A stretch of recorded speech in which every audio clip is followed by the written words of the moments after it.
Manchester United reportedly have made a massive 400,000 a week offer to Bruno Fernandes. Kobbie Mainoo has his contract negotiations have hit a little bit of a stumbling block. So we're going to get into those. We got updates about Licha, Maguire, Luke Shaw for the match tomorrow at hand versus Newcastle. We're going to be talking about the match as well. We're going to do a little bit of a nice in-depth preview and analysis. Some big updates coming out from the Newcastle side about unavailability of players, which is a massive positive for us. And we do have updates surrounding some potential transfers for the summer as well. Some big transfers, mainly, of course, the midfield. Lots of updates surrounding that. So it's going to be a very good show. Hope everybody's doing well. Please make sure you smash the like button. Get that done, people. It's very important to the channel. Helps more Reds get involved, see the channel, become community members, and grows the channel. So make sure you smash the like button, hit the notification bell icon, and subscribe if you're new and enjoy the content, and hit the notification bell icon so you don't miss a live. And you are here from the very beginning of the shows. And yeah, it's going to be a good one. So let's get straight into it, okay? And let's start off with Carrick giving us an update on Licha.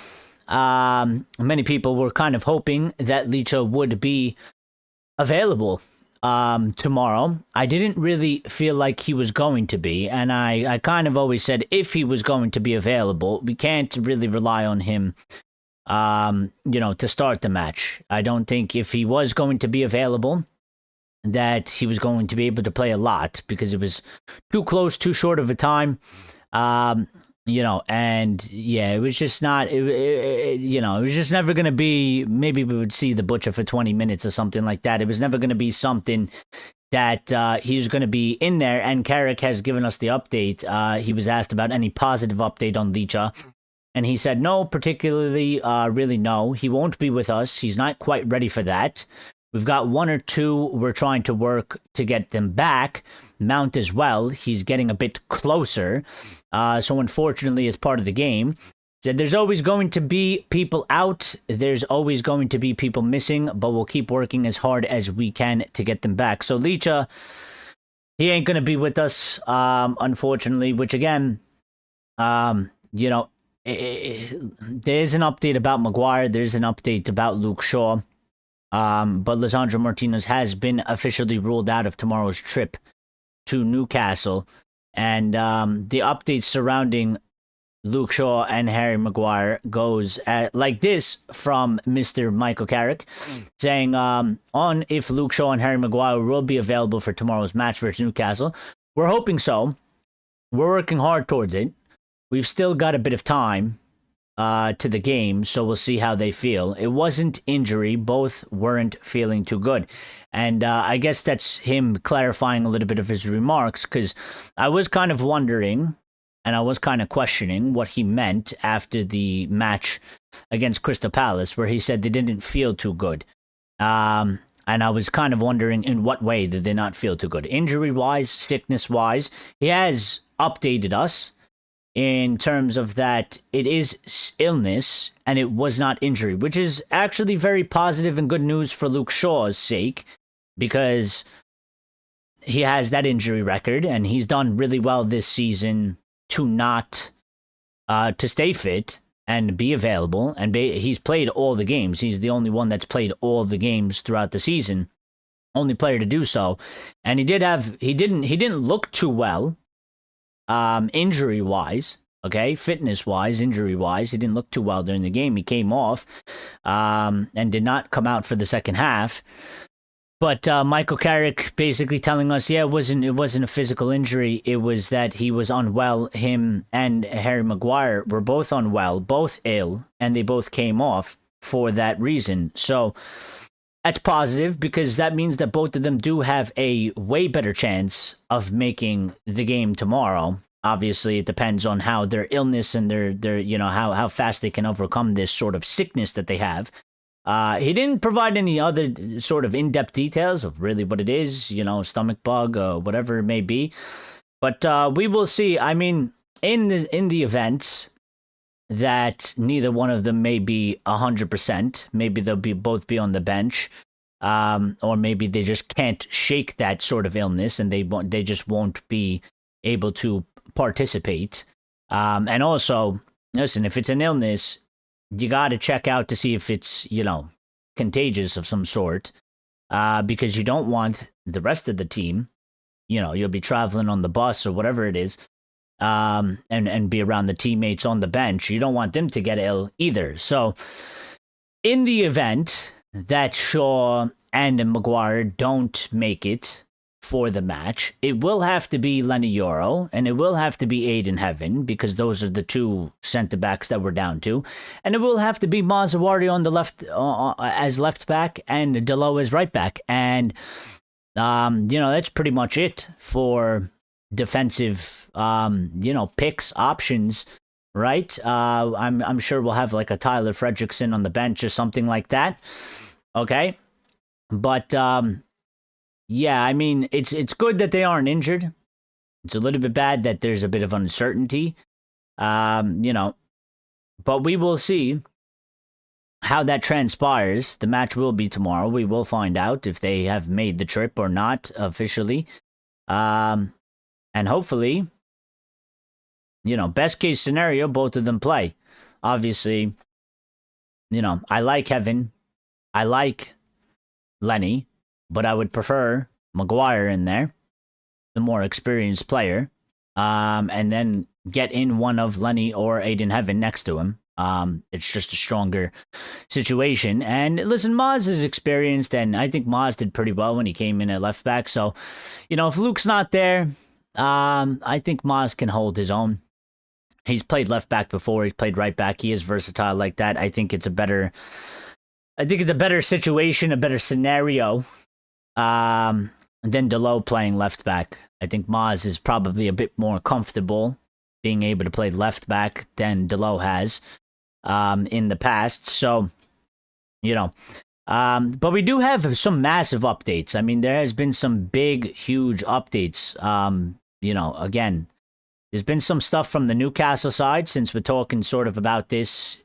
We'll hit this first, then we'll get to the really big updates surrounding Bruno Fernandes and Kobbie Mainoo. I mean, it's been some big stuff coming out today, major stuff, and it's going to lead to, I think, a big discussion. So, but one of the reports coming from the Newcastle camp is that Nick Woltmade, who is their striker, has gone down with a sickness bug as well. He's ill himself and is a doubt for tomorrow's match against Manchester United. He hasn't been seen at training since their weekend defeat. So, I mean, he's a very important sort of major player for them. I don't even know really who's their backup, but he's been he's a main focal point for their team, for their attack. So, if he's not going to be around, massive loss for them. Massive positive for us. You would expect them to be less dangerous if he is missing. There's also been a list of a couple other players. So Newcastle United have also been hit by an illness ahead of facing Manchester United. We just discussed Walt Maid. Jacob Ramsey has recovered from his illness and should be fine. So he's going to be into the team and will be ready to go against us. Livramento, who has been dealing with a hamstring problem, has been being reported as likely too soon for him to be involved in the match versus us tomorrow, which is another positive for us because he is a good player. And they will definitely miss him.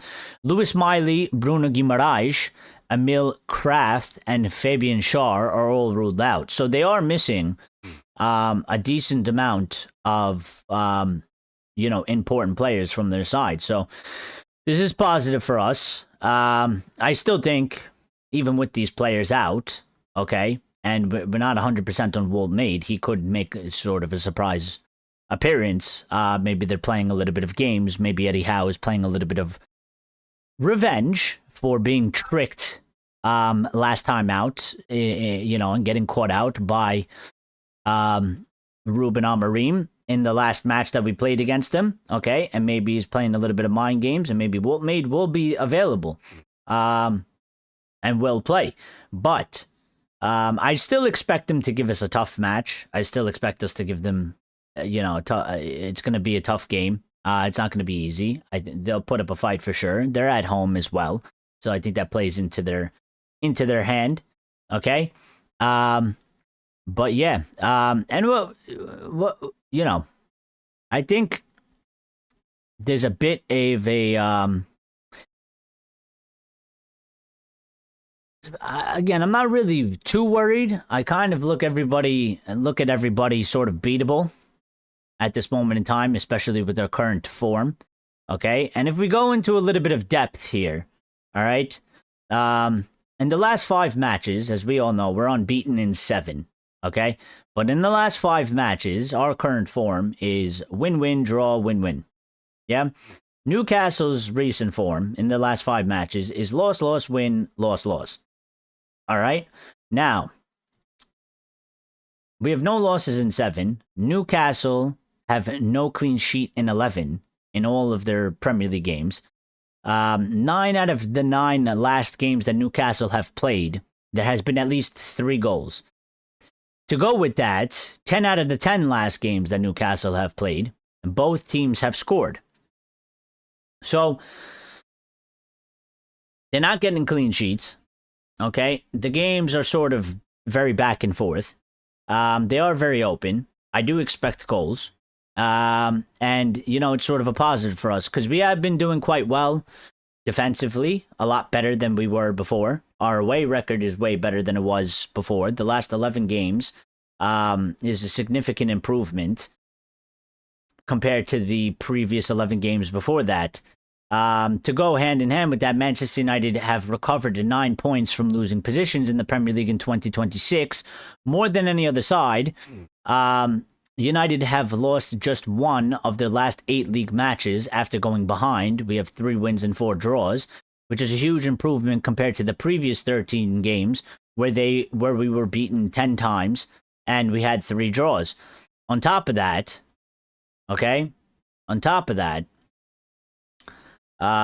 there's another statistic here.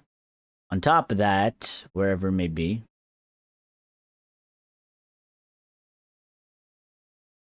and I don't know where it went, but it is here somewhere.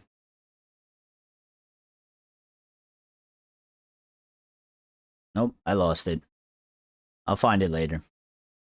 But one of the positive updates as well is that no goalkeeper has prevented more goals in the Premier League this season than Sonny Lemons of Manchester United.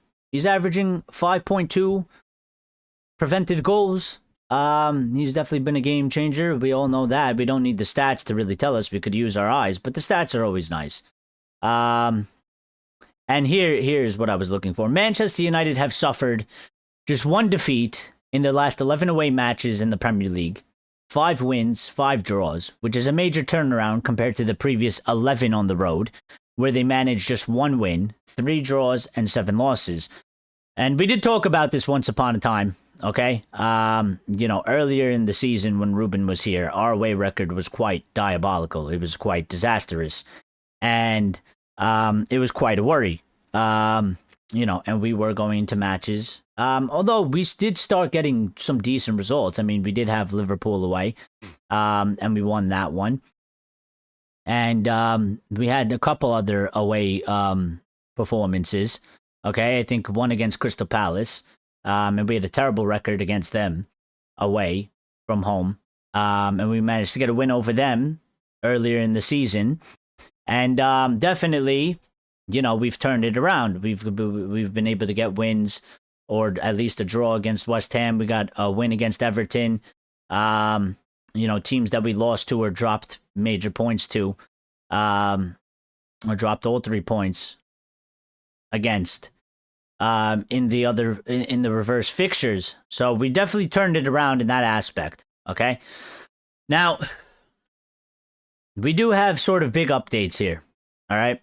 Pertaining to the midfield. But yeah. pertaining to the midfield, we do have big updates. There's one on Bruno Fernandes. Okay, there's one on Kobbie Mainoo, and then there's obviously all of our transfer targets. So, let me see, and let me pull up which one I got first. Okay, so Bruno Fernandes. Big update on Bruno Fernandes. Obviously, we got big updates on Bruno Fernandes yesterday. Okay, Manchester United would like to keep him. There's been some positive sort of, I guess, updates coming out, I guess, from Manchester United's side, which is basically that negotiations or discussions, more so, discussions will be held before the World Cup, and then I guess maybe after the World Cup, but before the World Cup, United would like him to stay. There's sort of a positive indication that both have a certain feeling right now that the best possible thing would be to continue together, okay? And we did get this update from the Crossy Daily Star today saying that Bruno Fernandes will not demand guarantees on summer signings before deciding his future at Manchester United. Co-owner Sir Jim Ratcliffe and senior club figures are determined to keep him and are pushing for a contract extension. Manchester United have reportedly offered a new improved deal worth up to £400,000 per week for Bruno Fernandes, which is absolutely massive. Now, I can hear some people probably crying, okay, about a £400,000 per week deal. I don't actually have a problem with this to a certain degree. Renosa says, what's up, dude? What's up, dude? I don't actually have a problem with this, okay? Our wage bill has been significantly lowered, okay? And I think if anybody is going to earn anything around 350,000 to 400,000 a week, it would be Bruno Fernandes, the player that has been our most consistent, our most best player, our best player post Sir Alex Ferguson. He is our most impactful. He creates the most chances. He is our captain. He is the best player that we have at this football club.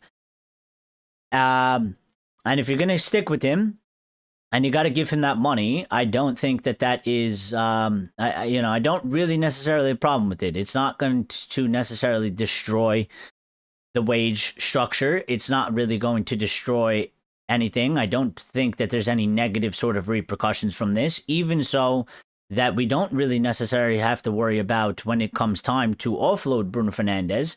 There will still be this significant interest from Saudi Arabia. Bruno Fernandes is a big player. They have tons of money.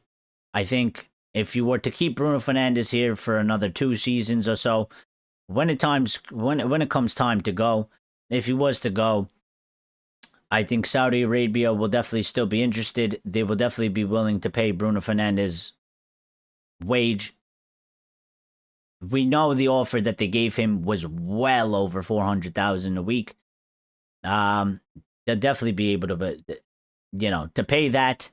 And, I kind of feel like it, if anybody's going to be justified, I think maybe 400,000 is a little bit high, maybe 350,000. You're talking about a 50,000 difference.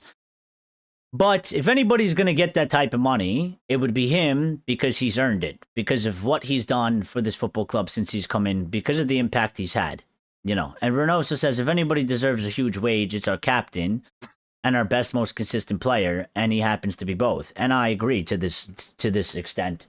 And I find it quite a bit funny because some people, they get their knickers all in a twist about this. Okay.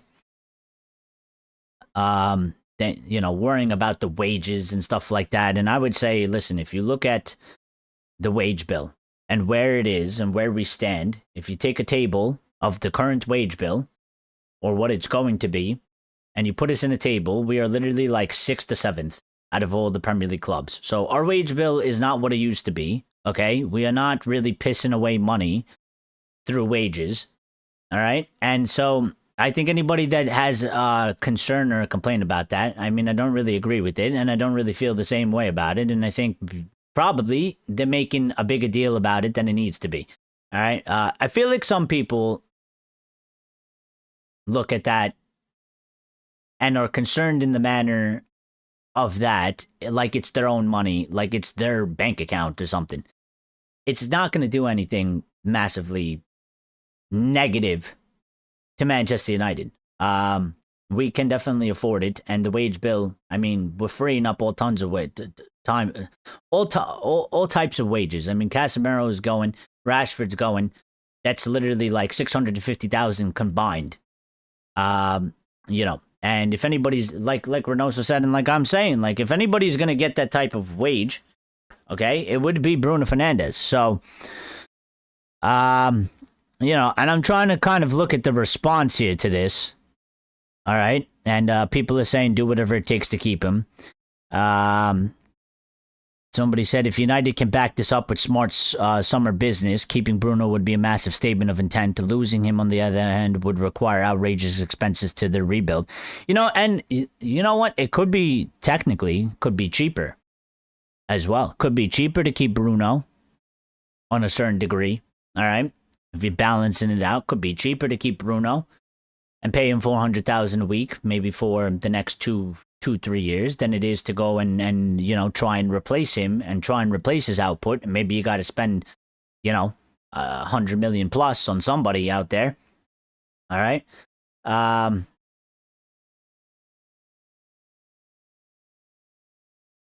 Somebody said Ineos are not just cutting costs; they actually cough out money only when it makes sense. Well, that is supposed to be the plan. That is supposed to be the plan. I mean, you would hope if you're cutting the costs, right, and it's for the benefit of the club and to make the club stronger and to make the club better overall.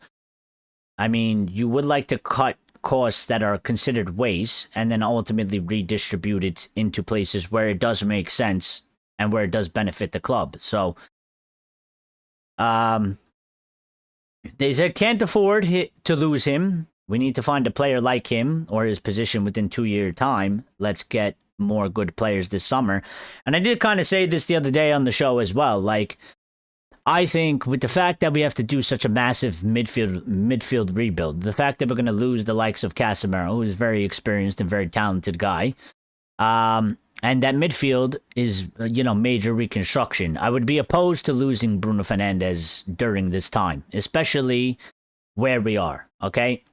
We don't know if Carrick is staying 100%. Many of us feel like it definitely can happen, and many of us are sort of leaning into that camp, but nothing is set yet. Nothing is confirmed, okay? And it's still kind of early.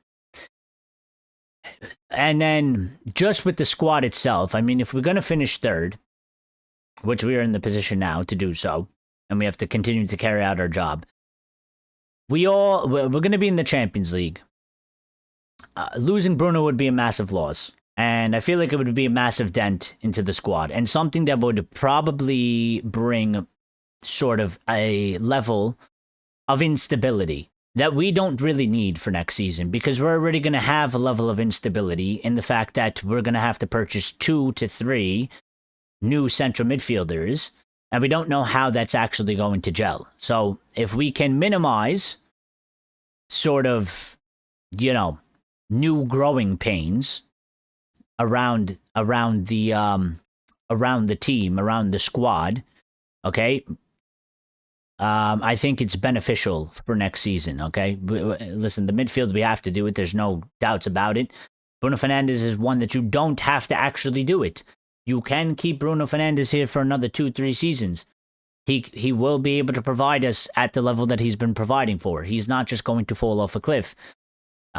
His fitness is quite excellent. He takes care of himself quite clearly. He doesn't have injury problems. He is one of these players that sort of defies a bit of age and physics and logic to that degree. So I think in 3 years, I think if you keep Bruno here for the next 3 years, you know, he's not going to fall off a cliff. He's not, you know, it's not going to be like, you know, he will get maybe a bit slower, but the IQ, the passing and all that stuff, it's not going to disappear. Okay. And he is one of these players that will be able to, you know, we'll be able to use him for the next 3 years. So high wages are a necessity, but need to be done correctly.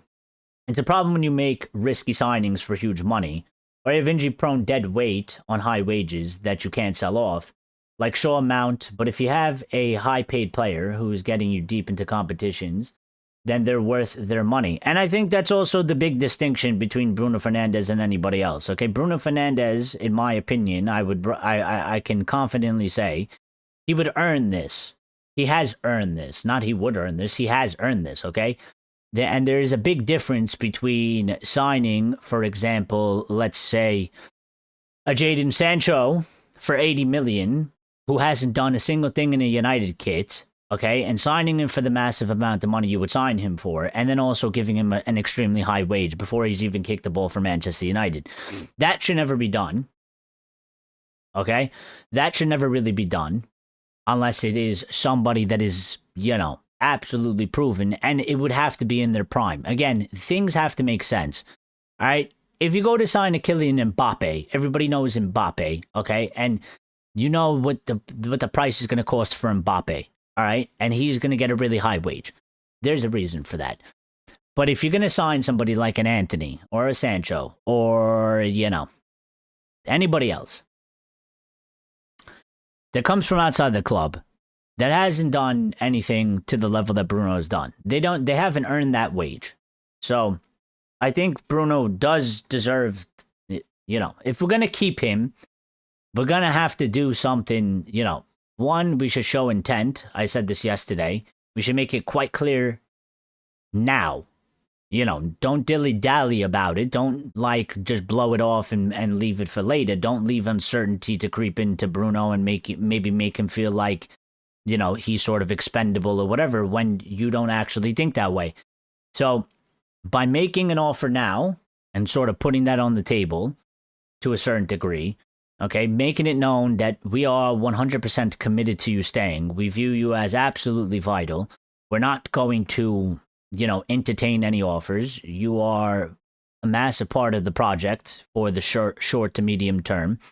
And, we're serious about this and we're going to take care of it now. And that's what United ultimately need to do.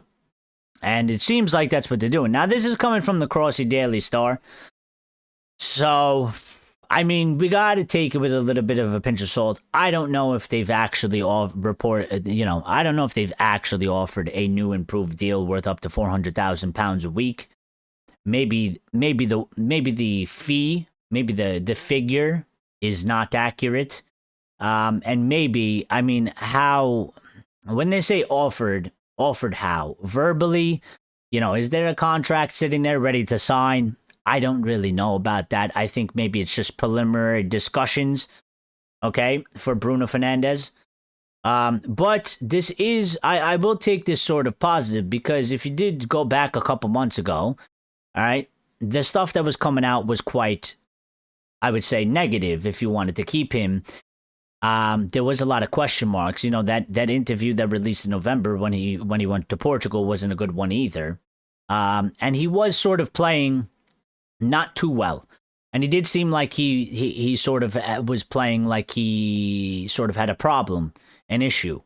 Also the fact that, I don't think it helped that he was playing in the central midfield and he's playing in 10 now. And that is obviously his best position to play.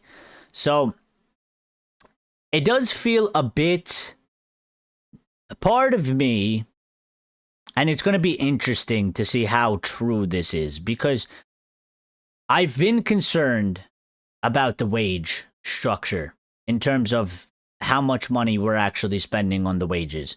Because there is direct links and proof to how much of a wage budget you're spending will directly sort of correlate to where your team is performing generally in the Premier League on a consistent basis.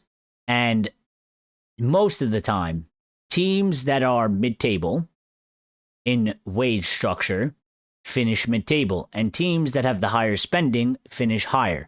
Now, this season, I think we have some other factors in terms of there are some teams that have not performed as they were expected. Chelsea were expected a top 4 finish. Liverpool were expected a top 4 finish. Liverpool have had their issues. Chelsea have had their issues. They've sacked a manager. They've hired another manager. Stuff like that. I do think that, obviously, for next season, I expect all these teams, Arsenal, City, Liverpool, and Chelsea, definitely 100%. And you can maybe throw in the Villas and stuff like that, but and maybe the Newcastles, but they have sort of a bit of a different maybe issues they have to deal with. But I do expect the traditional top six. I expect these guys to go out and spend more money. I expect them to try and basically sort out their problems to make sure that they don't have a repeat of this season. So I do believe the competition will be much higher next season. It will improve, and I don't expect them to sort of have these same issues. So we are in third. We can very well finish in third. But we can't really, and I've been saying this for time, but we can't go, the wage bill cannot go lower. We actually need to, like people are alluding to, we need to spend more money actually to keep up with the other top clubs like City, like Liverpool, like Arsenal, like Chelsea. We actually need to improve the spending on the wage bill, but it needs to be done obviously smartly. We can't go and get some 21-year-old who is kind of half unproven and give him $250,000 a week to get him to sign. Ineos haven't been in the business of doing that. I think all of the deals that we've basically done under Ineos have been for way better fees, and the wages have been way better. They're definitely closer, much closer to being fair, to being more proper, to being more accurately. So I expect the same thing to happen in the summer transfer window. I don't expect them to really go crazy. There is an abundance of options so far right now, availability for the midfield rebuild. And I think they've sort of taken us out of a position where we were once absolutely getting robbed and taken advantage of by all these people because we were so desperate, and also we were negligent, and we were just incompetent when it came to trying to convince players to join Manchester United. We're going a different way about it. So we need to spend more money in that area, but it needs to be correct. It needs to be players that are a certain level of quality demand a certain wage because of how good they are. So I expect Ineos to do that. And again, if somebody like Bruno Fernandes, you look at sort of the wage structure right now, if Bruno Fernandes is to get $350,000 a week or $400,000 a week, it's one guy. And I think literally even his teammates and everybody, I think nobody is going to sort of look at that and start bitching and moaning and saying, why is Bruno getting all this money and I only get this money?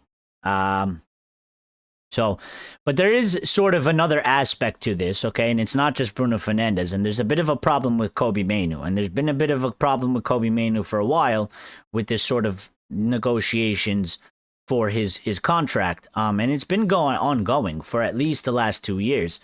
And the biggest problem, the biggest thing that has been happening is that his people, his representatives have been demanding a certain wage, which Manchester United have been basically unwilling to sort of meet. And I think at once upon a time, it was quoted at $150,000 a week. All right. And there's been an update about that as well, because since Ruben has gone and Kobbie has come back into the team, we were getting positive updates like Kobbie is going to stay, and Manchester United are basically putting in the work and have restarted basically negotiations to get Kobbie Mainoo to sign a new contract so that we can secure his future. We could kind of put that aspect behind us and everybody can move on. He does need a new contract. He does need, a pay rise. He's getting £50,000 a week. It's very low for sort of what he's contributed to the team and sort of his role in the squad. So he definitely needs an upgrade, okay? But we did get this update today, and as soon as I find it, I wish the bookmarks were bookmarked easier. But I do need to find it. Where is it? So here's the update This is coming from the Daily Mail Sport, okay? And about Kobbie Mainoo. And they said there are still lingering issues between Kobbie Mainoo's camp and United hierarchy after he agreed to a compromise on his new salary and then didn't hear back from United until Amorim was fired in January. Mainoo earns significantly less than his teammates, and it's unclear if his representatives would be willing to accept the same terms now. He has underlined his importance to the team since Carrick came. He is said to be far more settled than he was in the summer. There is now considerably more chance of him staying at Old Trafford and signing a new long-term contract if the two sides can reach an agreement again. So it's a bit interesting because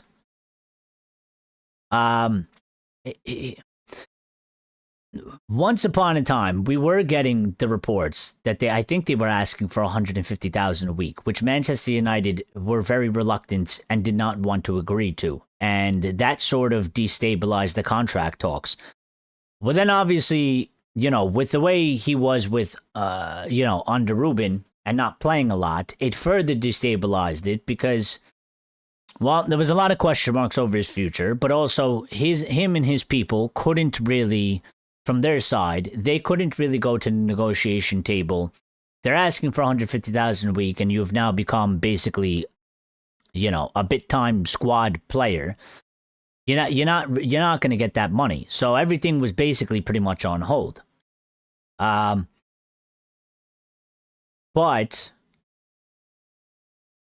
they were sort of willing to compromise, as it is reported here, on his new salary, but didn't hear back from United until Amorim was fired in January. So I don't know why. Maybe Ruben was really pushing to actually sell Kobbie and didn't really like Kobbie and wasn't going to keep him here. I find it a bit weird that they actually were willing to agree to a compromise, and essentially a compromise is they're asking for $150,000, and they basically told them that, all right, we'll take a little bit less to make a deal happen. But United never got back to him. They only restarted talks and got back in contact with Kobbie's representatives once Amorim was fired. And no actual, I guess, official sort of, wage in terms of, an offer of a wage has gone in yet because there's still some lingering issues. And I don't know, maybe it's a bit back and forth. This one's kind of a pain in the ass because it is a bit of a game being played. I mean, it kind of went into United's camp because Ruben wasn't using him. And, he did sort of lose his starting position and he became, less significant in the squad. And so he lost his bargaining chip there, but he kind of didn't want to leave. But maybe United or maybe Ruben was pushing for him to get cashed in on. Ruben then gets sacked. So since Ruben's no longer here, and they're sort of operating, and Michael Carrick has stepped in, and Michael Carrick likes him very much, and I guess United, maybe Jason Wilcox and co., didn't really want to sell him, but maybe they were working with Ruben, and they were like, okay. Now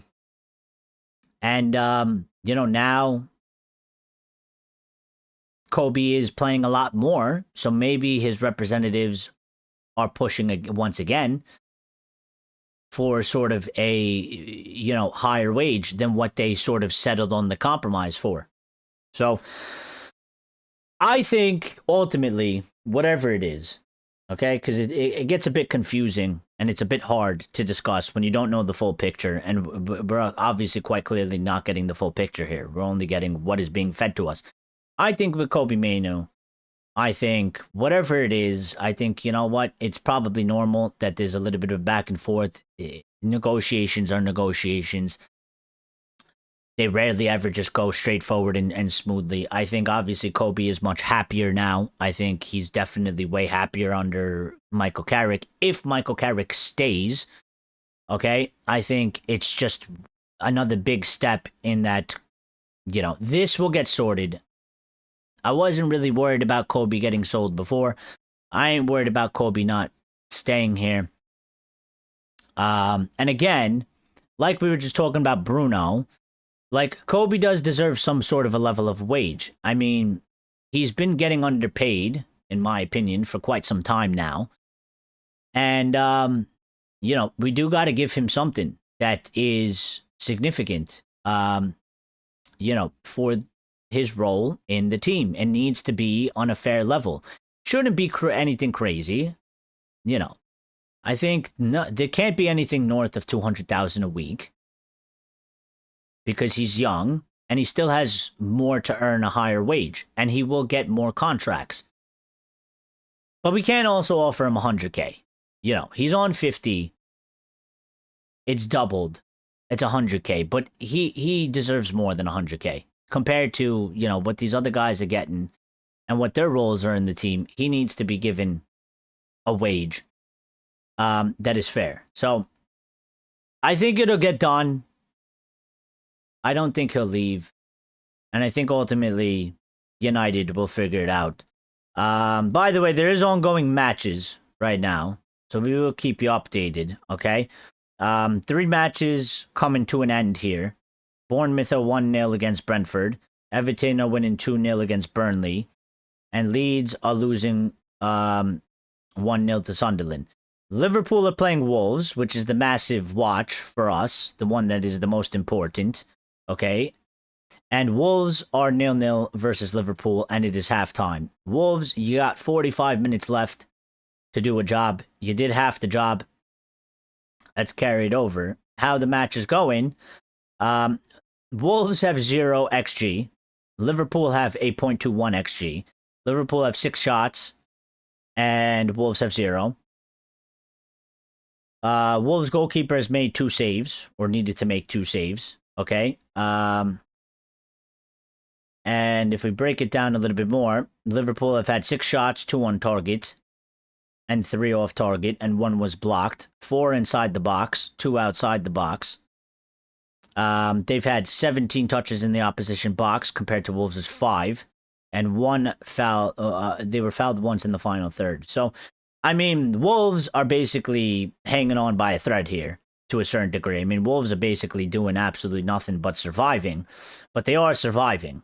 And Liverpool are not doing that particularly well for basically a team that is basically doing nothing in the game. So Liverpool do need to find sort of a second gear here. They do need to find a step up here if they're going to do something. I hope that they don't find it. But we'll keep one eye on that as we continue the show. Okay, it is halftime right now. It is 0-0. All right, and that will have sort of a significant impact in this sort of top 4 race because as it stands right now, if it finishes the way it finishes, okay, Liverpool will be on 49 points, which gives us a bit of an extra cushion between 3rd and 5th because they were, obviously 1 win behind us. They were only 3 points. If they drop these 2 points to Wolves, they'll be on 49, we'll be on 51. We obviously go play our match against Newcastle tomorrow.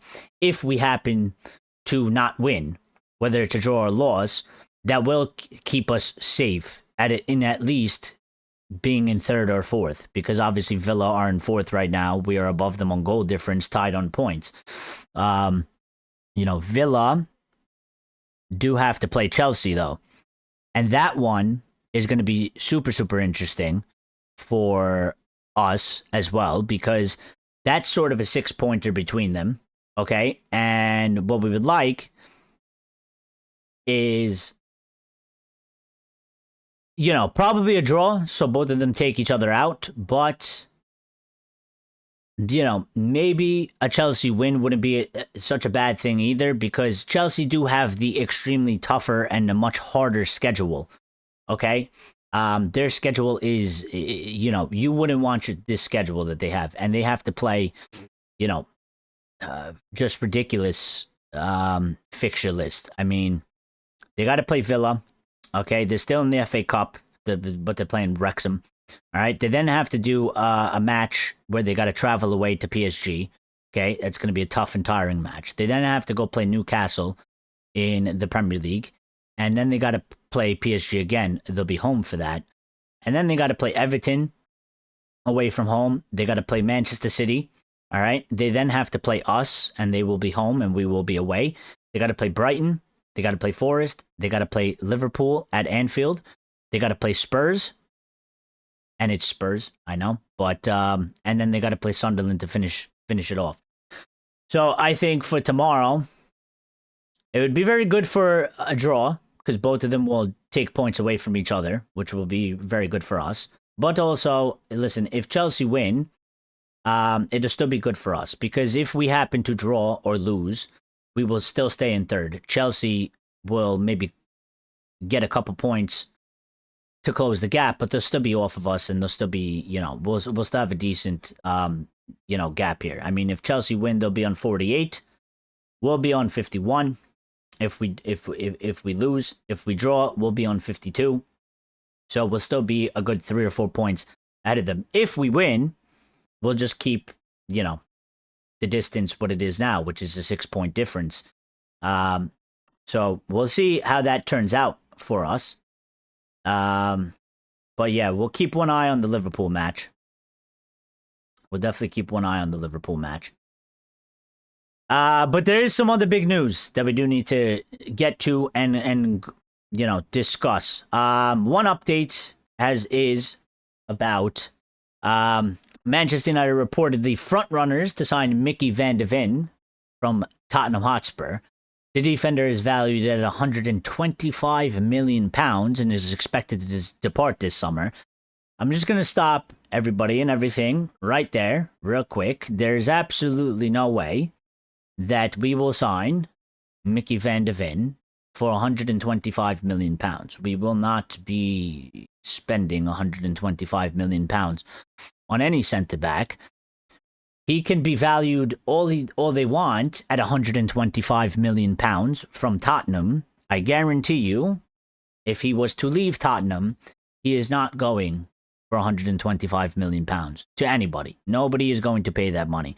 I don't even think he's actually valued at £125 million. Okay? I think that's a ridiculous fee. All right? I think at most, it's got to be 80 million. He's a good centre-back. He's very fast, which is, a very good plus for a centre-back to have exceptional speed that he does. And he is a warrior, and he is a very good centre-back. But ain't no way, maybe Manchester City would do it, because they seem to just said fuck it and spend whatever money they want. But there's no way United would do that deal. There's no way that fits into any of sort of the business, the smart business that we have been doing, okay? There's no way that we can justify a £125 million deal. Also, listen, we're going to have money to spend. We're going to spend a good chunk of it on the midfield, okay? It's going to be probably a 200 million spend, maybe a little bit more, on the central of midfield. If we spend 200 million on the midfield, there's no way we're going to spend 125 million on the centre back to bring the cost up to 325 million spend. We also need a left winger. So if there's going to be a deal for Mickey van de Ven, it ain't going to be at that price. And also, I mean, we kind of got to see what happens with Spurs, because, I mean, they are close to relegation. It is a possibility that it could happen. Many people feel like it won't happen. I feel like, well, it can. There's nothing in their performances to make me feel like that it can't happen right now. The only thing that's keeping them alive is that West Ham are shit. If West Ham can figure out how to get, a win or two and capitalize on Spurs being shit, well, Spurs are going to drop down in there. And wedged in between them is Nottingham Forest. And Forest are only 2 points off of Spurs. So that's nothing. That's literally all it takes is Tottenham 1 loss, Forest 1 win, and they jump them. And then West Ham are 4 points off of Spurs. So winning and draw. And that's definitely doable. And then, if West Ham and Forest can get a couple answers and Tottenham continue to just be Tottenham, they will go into 18th and they will be in a relegation spot. And if they go into relegation and they actually do get relegated, they can kiss that 125 million valuation gone, because they ain't going to really be in a position of strength. Loads of players are going to basically want to try and jump ship out of there. And they will have money because they have clauses in there where the players' wages across the board will be reduced by 50%. So they are going to save money in a certain aspect, but they will lose a massive amount of money as well. And I just think, you drop down into the championship.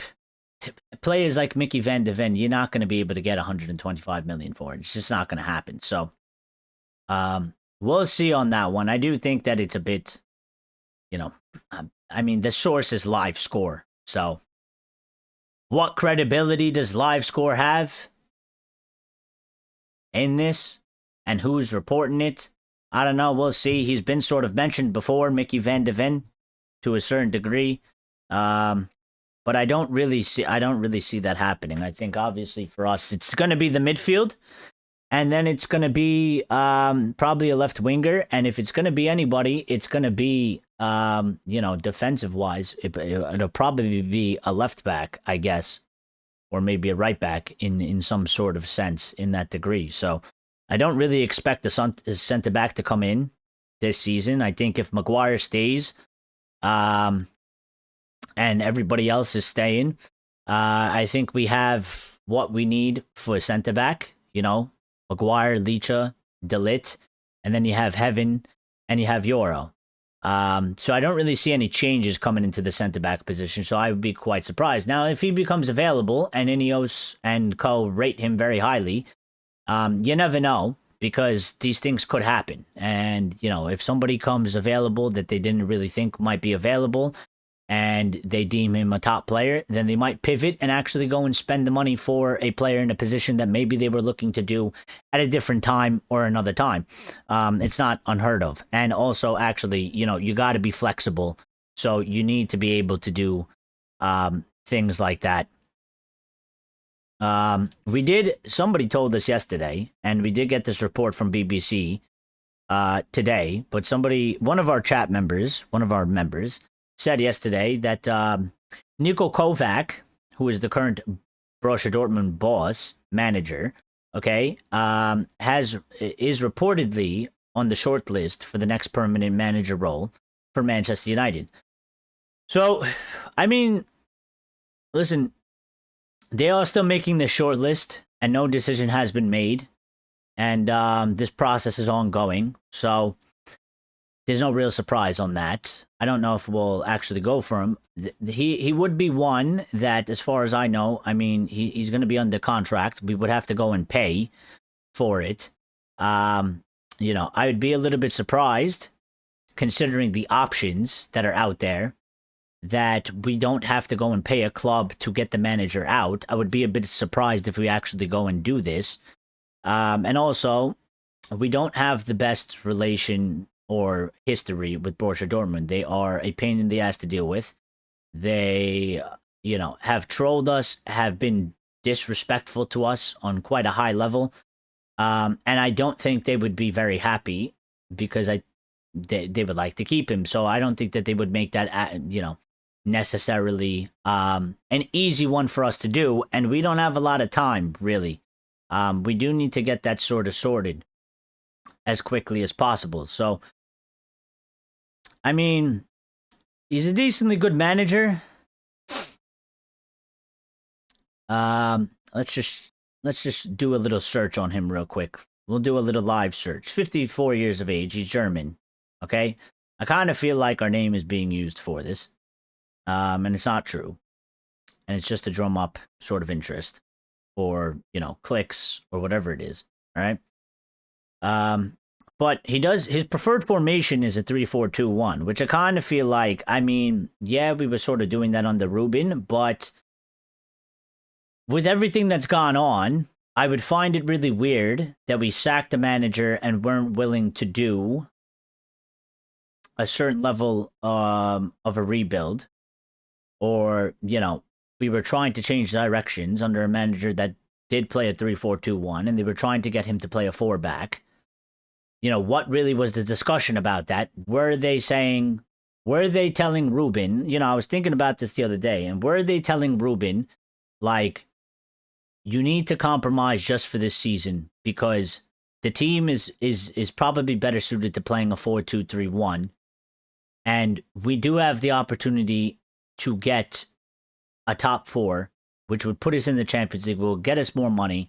So you need to compromise for the rest of this season because we believe it'll be a better chance at getting the top 4. We are struggling, and we know we are struggling because we haven't been able to make all the changes that we probably need to do for the 3-4-2-1 to work.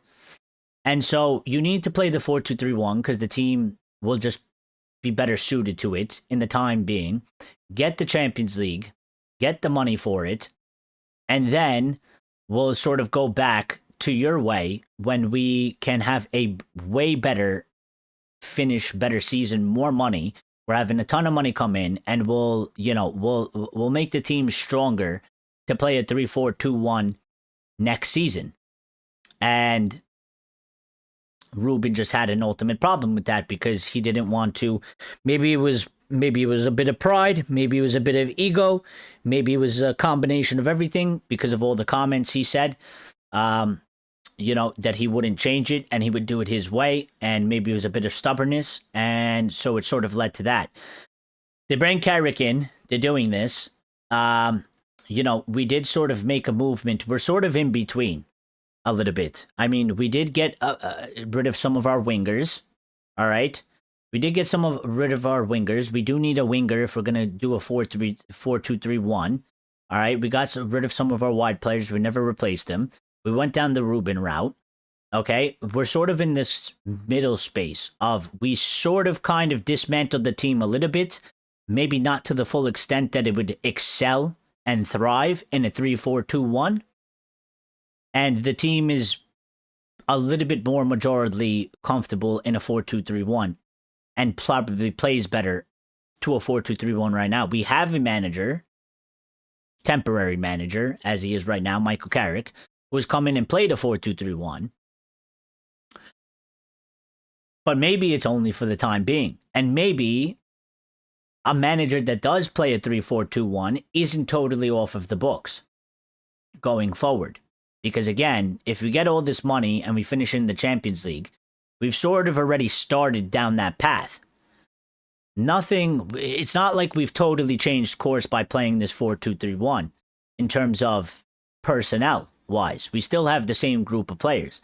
Now, when you get to the summer, there's really 2 options. You can choose to just say, we're never looking back on the 3-4-2-1, and we're going to go ahead with the 4-2-3-1, and we're going to move in that direction, and we're going to get players that fit, obviously, that system going forward. Or you can say, well, we've done what we needed to do. We've gotten the Champions League money. We finished 3rd or 4th or whatever it is. We're much more attractive. Casemiro's gone. We're freeing up all this money from the wages. We've got Rashford out of here. We're getting money for Rasmus. We're going to sell Ugarte. We're going to sell Xerxes. We're going to bring in all this money. And now we can actually do a much bigger transformation of the squad for the 3-4-2-1 because now we're going to have a significant amount of money and we're going to be much more appealing to higher end players that we can actually go out and make a bigger impact in transforming the team for 3-4-2-1. I don't know.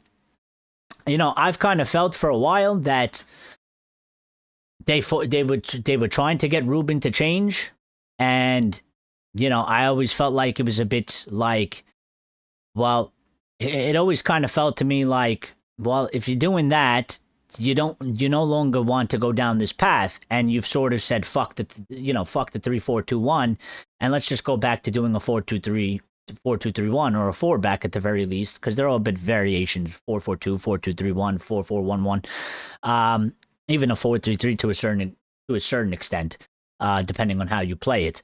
So I kind of felt like at the time when it was going down, it was like, yeah, they kind of just didn't want to back it anymore. They lost confidence in it, and they wanted to change direction. And they basically gave Ruben an opportunity and was like, listen, you can either try and adapt and try and do a style of a 4-2-3-1, and we don't necessarily want to fire you.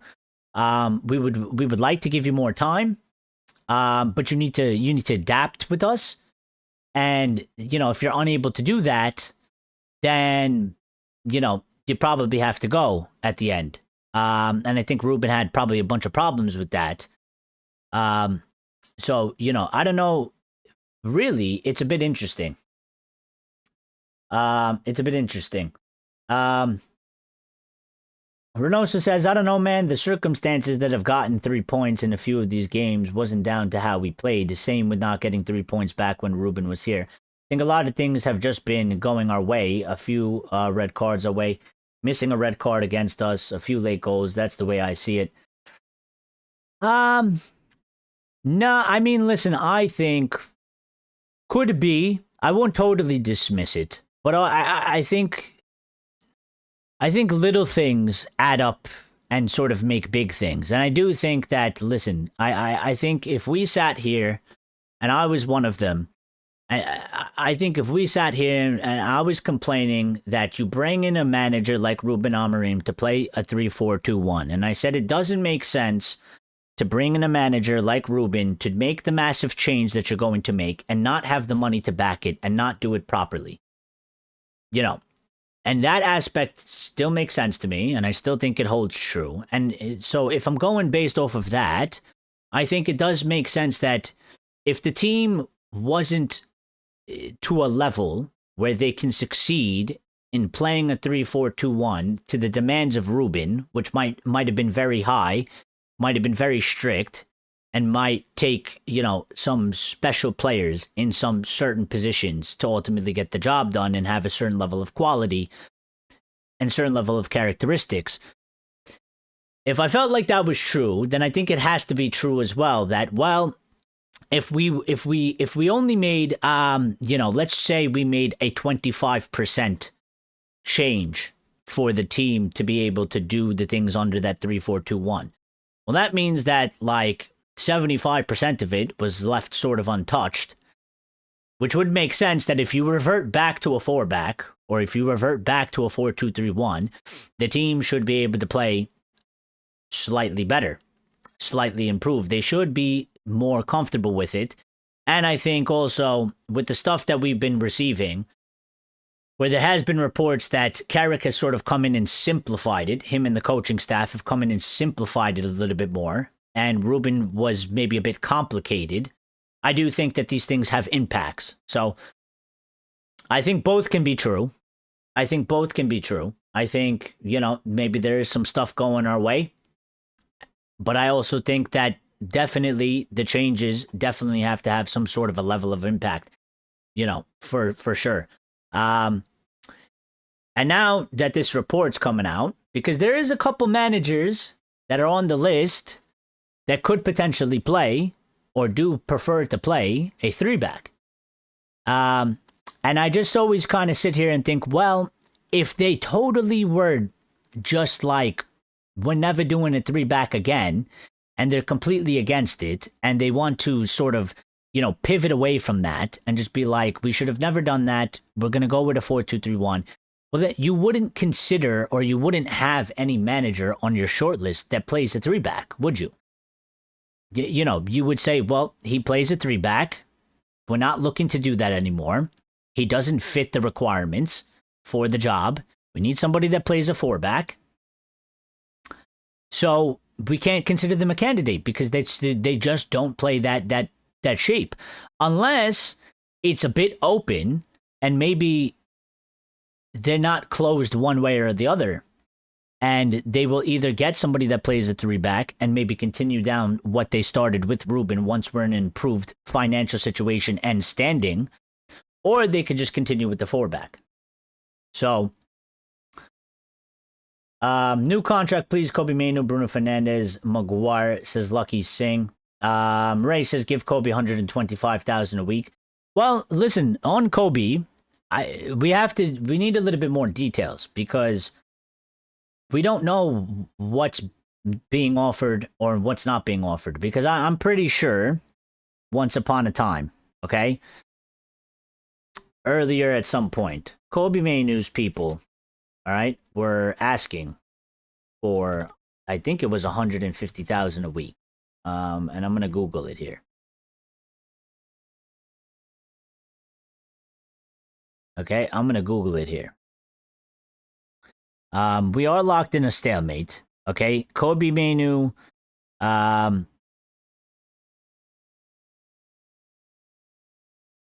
His current deal runs till 2027 with the 12-month extension option. All right. But if I can find, I'm not going to find it because all, it's basically been buried. It's been buried by the new stuff. I need to find it before January, well before January. March 9th. No. 2025. I can't remember the wage, but I think it was something like 150,000 or maybe it was 200,000 a week. Okay, that him and his people were asking for, and Manchester United obviously had a problem with that. They didn't want to give him that much money, and there was a bit of a stalemate. Let me see if I could find it by searching 200,000 a week. So, January 7th, okay, Kobbie Mainoo wants a new £200,000 a week Man United contract amidst Chelsea interest. This was one of the reports. Reportedly wants around £200,000 a week. Okay. But they were obviously not, the two sides are said to be far apart in negotiations, with Mainoo wanting around £200,000 a week and United trying to drive down their wage bill by offloading big earners like Rashford, Casemiro, and Anthony. So I don't know what he's asking for. We don't know what he's asking for. There's been a little bit of a discrepancy in that they supposedly Kobbie's camp decided that they would come down from their really high offer and sort of meet somewhere in the middle, but they never heard back from United until Ruben got sacked. And then, restarting this sort of thing, there hasn't been something that has been reported to us in terms of what Manchester United are willing or want to, pay or offer him, and what he's willing to accept. Because now the roles have sort of changed. He wasn't playing a lot, and he didn't necessarily want to leave, and they weren't really in a space to demand as much money as they were, considering he was no longer a starter. He has now become back a starter, so they're obviously going to ask for more money. I do think 125,000 a week would probably be the sweet spot. The problem is if his people are asking for 175,000 or plus, it's going to cause a bit of a problem. Maybe United would want to give him 125,000 a week. Maybe they think that that's fine.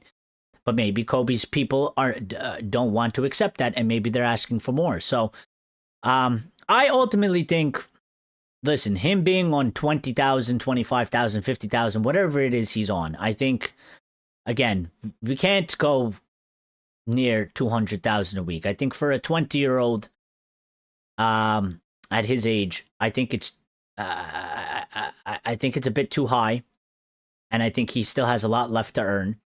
But I think 125, maybe 135, something like that. I do think that is, good for a 20-year-old that still has a lot left to earn in his career. I'm kind of against giving these young guys at 20 years of age. I'm against giving them everything. I kind of feel like it tends to ruin them. Okay, and I kind of feel like it tends to destroy their hunger a bit. You give them too much too soon. And I do think we need to leave a little bit of room to fight for that higher wage, to fight for more to climb up. So we'll see how it goes. I listen, at the end of the day, I think it'll get sorted out. I think this is maybe a bit normal. Okay. And I still think, listen, especially under Carrick, like I said earlier, under Carrick, if Carrick stays, I mean, Carrick loves him. I think he's loving life under Carrick. I think he loves Michael Carrick and he respects Michael Carrick, okay, being the player that he was and being the kind of guy and manager that he is. So I think Kobbie's definitely more than happy to stay. And I don't think Kobbie was. I think Kobbie was really, really torn. I don't think Kobbie was ever really looking to leave permanently. I think he really actually wanted to stay. He just wanted, a bigger role, and he was a bit disheartened. And but deep down, he was basically like, I don't really want to leave. If I'm being pushed out, I'm being pushed out. But I would love to stay. I want to stay at this club. I love this football club. And I think at that time it was definitely being tested. But yeah, I think this will get sorted. So Renosa says, yeah, I agree with you there, but when you see these same players making poor touches, getting beat up in 50-50s, making dumb passes, and then a red card hits, and all of a sudden the game is ours. Maybe you're right, but the eye test for me, the only game that they looked absolutely better night and day was the City game. Nah, I mean, still, I think.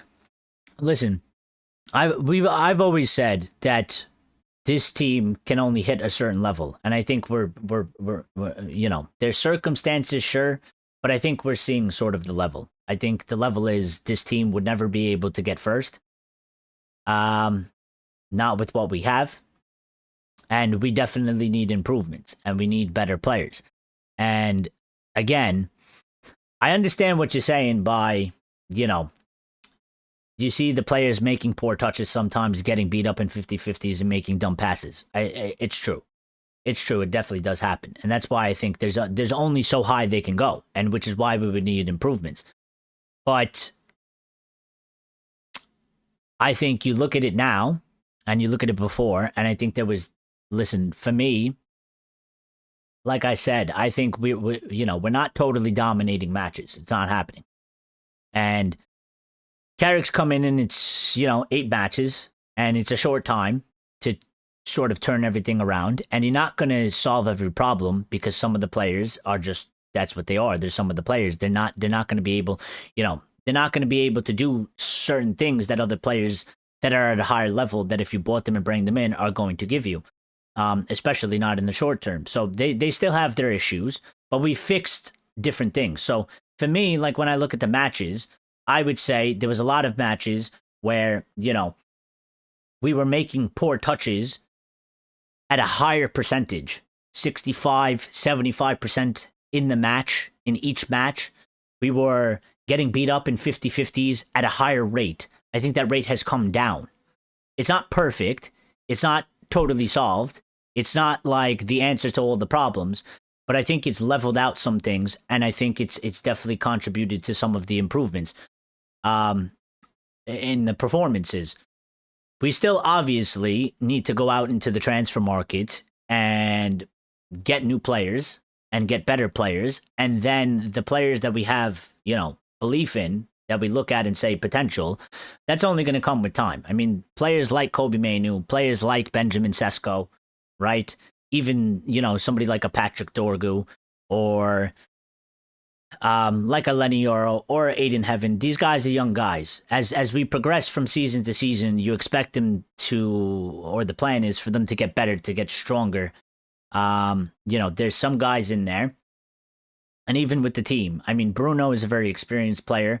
So, it's up to him to be as good as and as sharp as possible. And we see what he can give us when he's 100% on the money.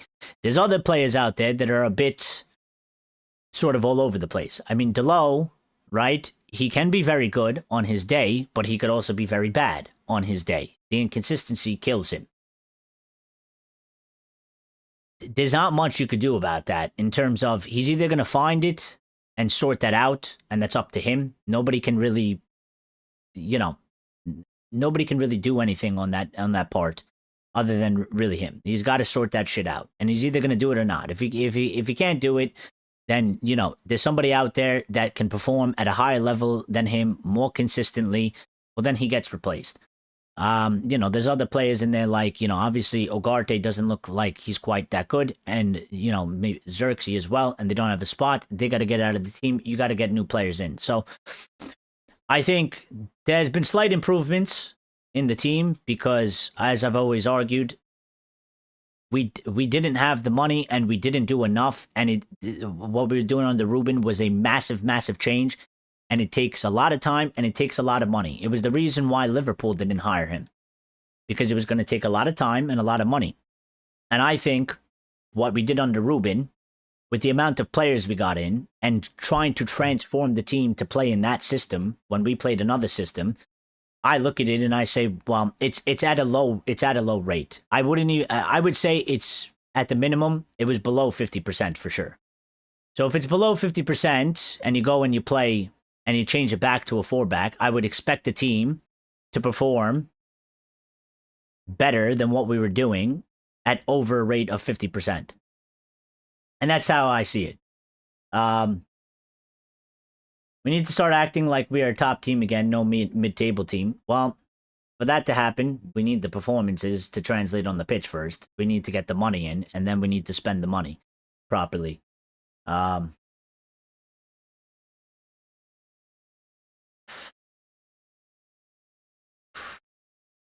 Lucky says, next season I told all fans, even more important, Elliot Anderson and João Gomez must be brought balanced midfield. We still want balanced midfielder for next season. João Gomez, Elliot Anderson, this is very, let our players have a mix. Well, I would say to that again, I'm not really sold on João Gomez, and I think all the players on the list are, I think they're better than João Gomez. So I like Elliot Anderson. I think Elliot Anderson would be a very good buy. But there's probably, for me, in my opinion, there's for the midfielders that we're being linked to, there's like 6 players ahead of João Gomez. But you know what? I keep saying that we need 3 midfielders. So if Wolves get relegated and we could get João Gomez for a good price, I think that's your 3rd midfielder. 100%. But in terms of the first 2, there's way stronger candidates and way stronger partnerships, in my opinion. But I think we need 3 central midfielders anyway, because, again, I look at it and I say, well, there's only Kobbie Mainoo left in there. I don't think Ugarte has a future. And so we need 2 in every position, especially for next season. So we need 4 central midfielders. We'll have 1. So we need 3. So maybe the top, maybe we get an Elliot Anderson and, whoever it is, Tonali, Bruno Guimaraes, Baleba, or whatever it is. We get those 2. And if we can get a player like from Wolves, like João Gomez, or maybe even from West Ham, Matheus Fernandes, and we get them for a lower price, below 60 million for sure, and they can be our 3rd, I think it can work out like that. But I don't know if we're going to get 3. I don't know, because we're not getting those updates that we're going to get 3. So, we do got to see how that goes. I mean, we did have a couple of these updates here, like Ty Marshall, that works for the Manchester Evening News. He reported Manchester United are planning a midfield revamp and are likely to add at least 1 Premier League proven signing. The club is monitoring midfielders Sandro Tonali, Bruno Guimaraes, Elliot Anderson, Carlos Baleba, and Adam Wharton. Those do seem to be sort of the top players. João Gomez and, maybe even like Angelo Stiller. They do seem like they are way down the pecking order, and they are, sort of playing D, E, and F, I guess, and further away. Alex Crook and Talk Sport also reported that United are preparing an aggressive push in the summer transfer window, with targets including Carlos Baleba, Adam Wharton, Elliot Anderson, Matheus Fernandes, and Sandro Tonali. Also, on Matheus Fernandes, Manchester United could target a cut-price midfielder if West Ham United are relegated. A potential fire sale could make Matheus Fernandes an option as a replacement for Casemiro. And this is sort of where I think maybe potentially the third midfielder can come in. Because somebody like a Matheus Fernandes, who would be available at a cut price if West Ham get relegated, or maybe a João Gomez, who Wolves are definitely getting relegated, that could be somebody that is a certain level of quality that we're getting way on the cheaper. That could be the third option, the third midfielder, because we need three. So I don't know what they plan to do with it. I don't know if they're going to make somebody some sort of a hybrid, whether they do that to Mason Mount, but he ain't really reliable. And also, I mean, he would be sort of covered to Bruno in the 10. You do have a couple options at 10 as well, obviously, that goes past Bruno if Bruno needs rotation or for whatever reason Bruno isn't fit. But, yeah, I mean, they keep telling us two midfielders, but I just don't see how United can go into a season with three midfielders. I can't see how we buy two and have Kobbie Mainoo. It just doesn't work. There's not enough depth. It wouldn't. We're not going to be able to survive that. So there has to be something with somebody to be the fourth. Whether, you know, maybe they use a youth player and they call him up. You know, I don't know what that necessarily is going to look like, but you cannot have three midfielders for next season. You need four. So, and I don't expect Ugarte to be here. I expect Ugarte to be sold. So something needs to be done about that. I like Matheus Fernandes. I think he's a good player. Young guy, 21 years of age. Another Portuguese player. But I think he's promising. And West Ham get relegated, we'd be able to get him for a very good price for his age. You know. And I think all the other targets, I mean, Sandro Tonali is top. Bruno Guimaraes is top. You know, Elliot Anderson, good. Baleba, Wharton, all good. So yeah. We'll see. You want fans to ask the Forest Glazers to buy midfield 2 or 3, get new winger in mix. Well, I'm going to be quite honest, Lucky. I don't think we really necessarily have to worry about that right now. Number one, they still need to be provided to get the opportunity to do it. And they don't really have a choice. Really. I mean, it's not like they can just ignore it this time around. They can't. We don't have an option. It's, you know, we don't have the players. We're not going to have the players to be there. And again, I will give credit to Ineos that they have been going out and getting the players for what we need. Not in January, okay? Not in January. But when it comes to the summer, they have been sort of getting the players in the positions we need. So I'm not worried that, you know, we're not going to get midfielders. I think they absolutely will go and get by two, at the minimum, 2 midfielders. I think they need 3, but I'm not worried about it. I think that they will absolutely go out and spend the money and get the midfielders in. I'm not concerned about that. You know, there's no angle for them to try and hide it. There's no angle for them to say, well, we don't really need it. You know, everybody, we have a giant hole there. So, and they can't actually not do it, because what are you going to do? Go into the season with Kobbie Mainoo and 1 midfielder that they spend money on? So they have no choice but to spend money anyway, and they have no choice but to go and get the midfield targets. So I think beyond that, though, and how much money they're going to spend past that, maybe. Okay, we do need a left winger. Maybe we need somebody in a left back or a right back. So, I'm not totally concerned about them. So, I think they will get it done. They have to get it done. They don't have a choice, really. I mean, if they were to not do it, then it's basically just telling everybody to go fuck themselves, and it's going to be a massive L for them, and they're going to lose. It's a loss across the board. So, you know.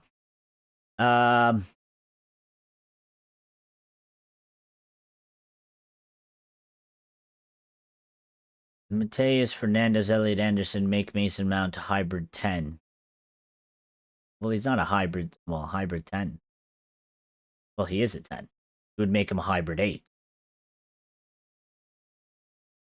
But he's not really reliable anyway. I mean, he's going to probably get injured. So we're going to be missing we're going to be missing parts throughout the season. We're going to have 3 midfielders because of him. Which, again, I don't know if that's sustainable. Because you suffer 1 injury to one of those 3. You got 2. You got 2.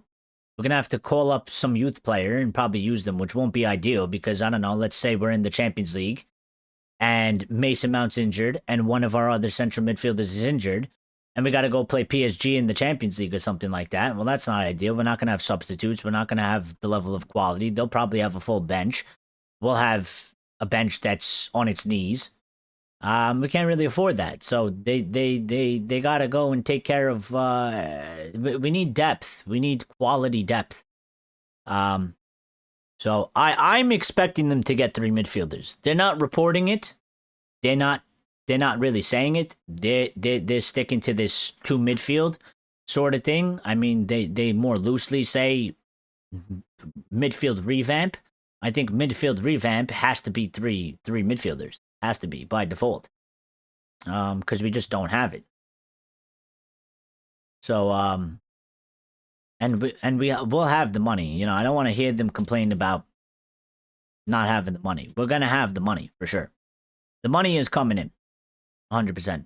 Rasmus, Rashford, Xerxes, Ugarte, potential sale of Mason Greenwood, finishing in the Champions League, finishing 3rd or 4th in the Premier League. We're going to have the money. Whatever we already had the budget for anyway, as well.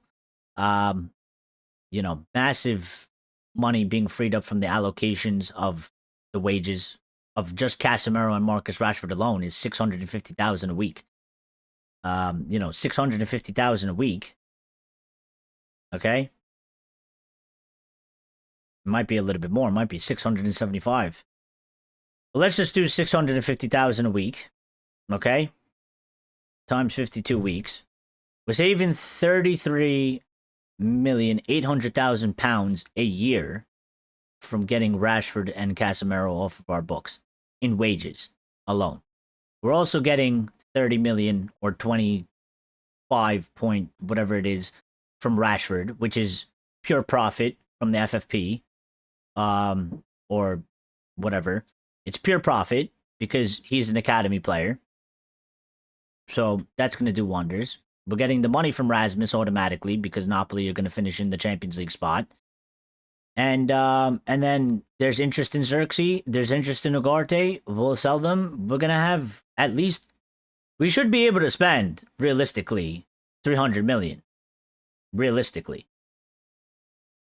So, Liverpool are losing 1-0. There's no way.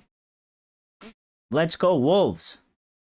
Come on, Wolves. Yo, these guys were doing absolutely nothing.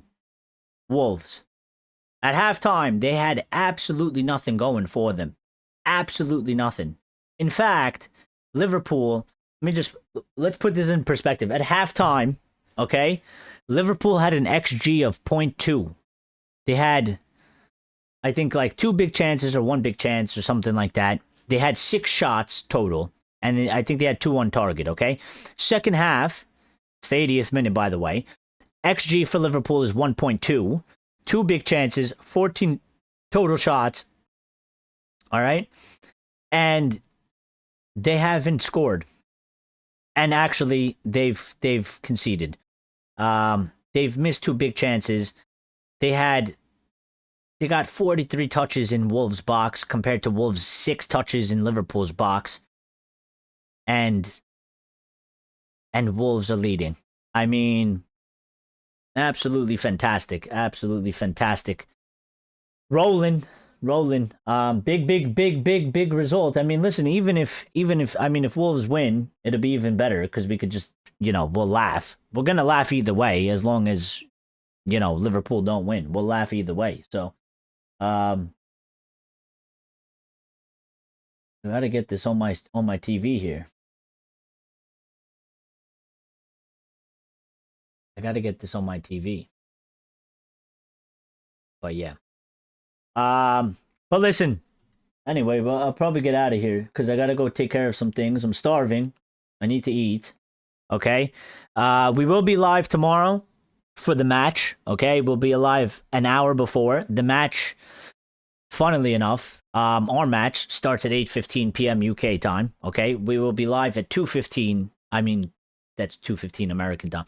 We'll be live at 7:15 p.m. UK time. Okay, we're gonna do a watch along, and then we'll be live for the Red Devil recap right after the match ends, and we'll do sort of the roundup that we usually do, the recap for all those that might not stick around for the watch along. All right, but if you're around and you have some time before the match starts, we will be live an hour before. So come in, pop in, say hi, smash a like on the video. Give us some of your score predictions. We'll talk about the lineup and all that stuff. Rosa says, told you everyone sleeps on Wolves as if they aren't the dangerous team to underestimate.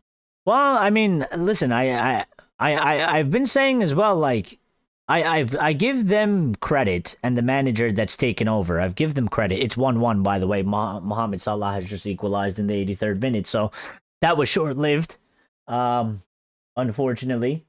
But definitely going to make for an interesting finish, okay?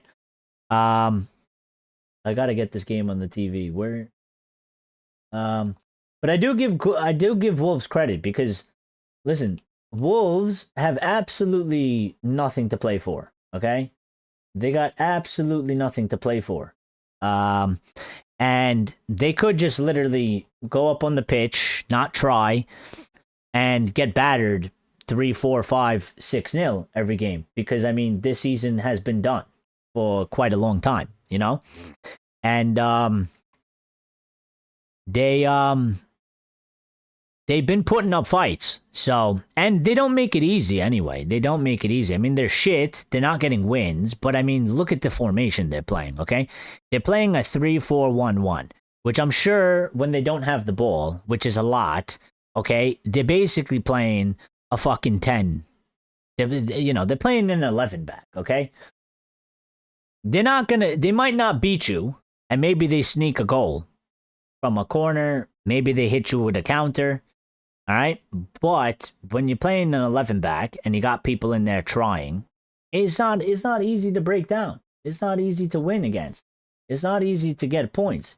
You're not gonna roll over a team and absolutely destroy a team that's playing basically an 11 back.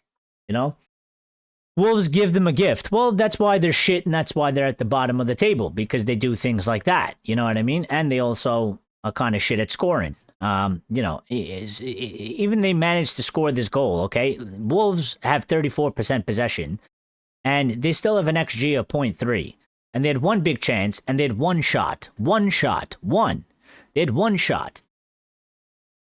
So they're not doing things in a way that's going to win them the game. And then they also give shit away.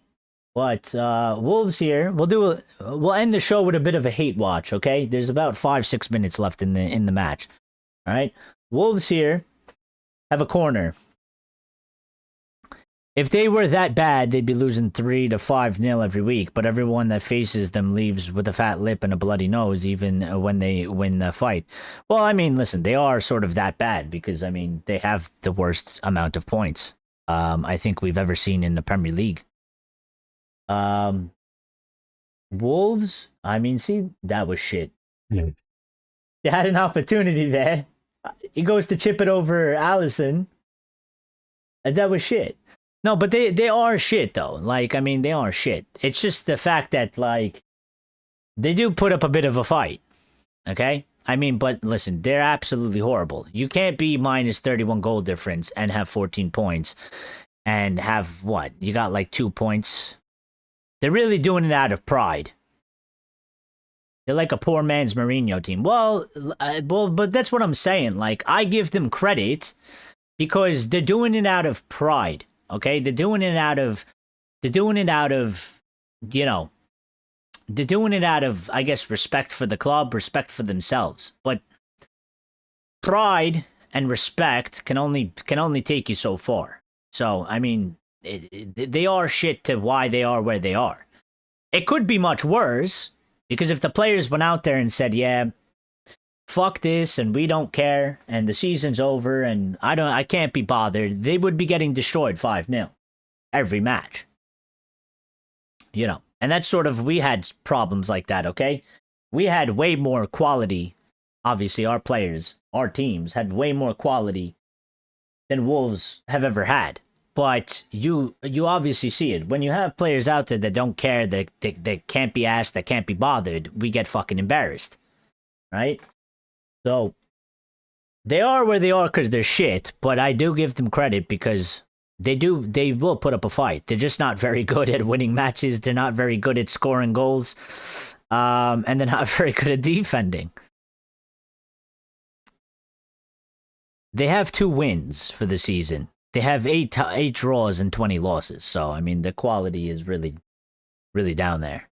I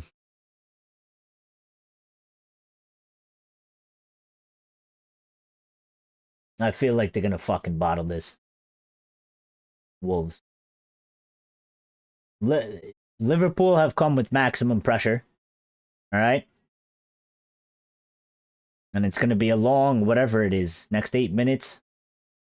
I would assume. I don't know how much injury time is coming. Go, Wolves, go. Counterattack. They've left themselves exposed. Go, you got numbers. Pass the ball. Oh my God, they're so shit. Oh my God. Nah. I'm telling you, this shit, man. Shit. Dude, they just had a 5v3, bro. Oh my God.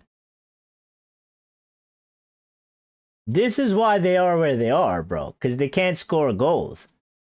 And if you can't score goals, you can't win games, man. He's been turned. He's been turned. He's been turned. Oh! Big fight going on. I know, we're gonna get in trouble if you see that screen. They're gonna hit us with a they're gonna hit us with a ban. I got it on the TV here. Maybe I should pull it up in front of me so that like I can actually look at the camera while I'm like while I'm speaking, yeah?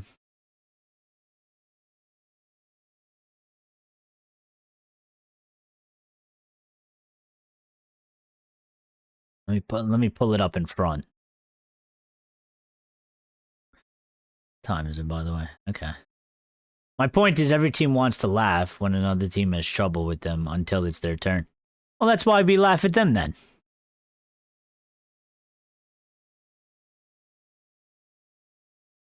It's the normal circumstance of banter.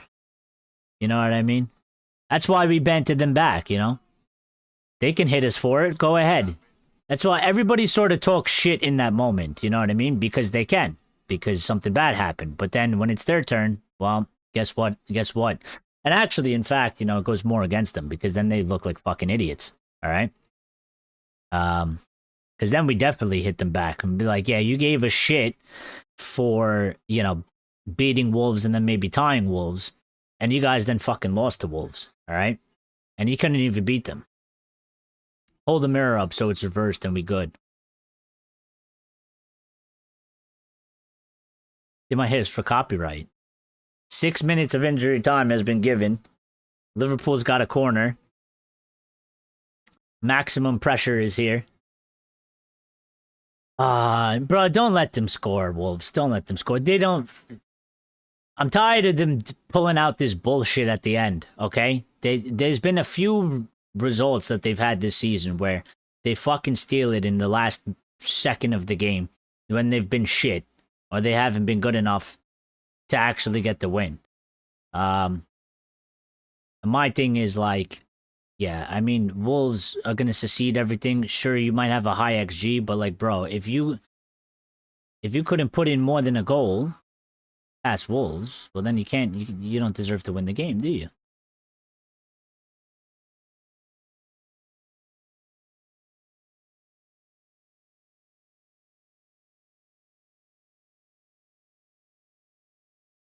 Salah, good defending. See what happens. The world is watching. Liverpool, LIVAR pool. The world is watching. The world is waiting. We've turned into a hate watch. It's a hate watch party.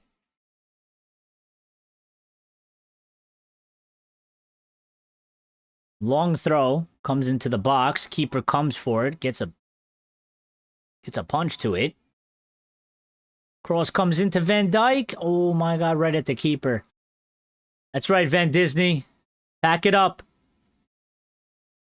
Pack it up, Van Disney. Your time is over. I think it was offsides, too. Probably would have been offsides. Headed it straight at the keeper. Like we're in prison with the mirrors. Yo, fly me a kite. I want to know the score.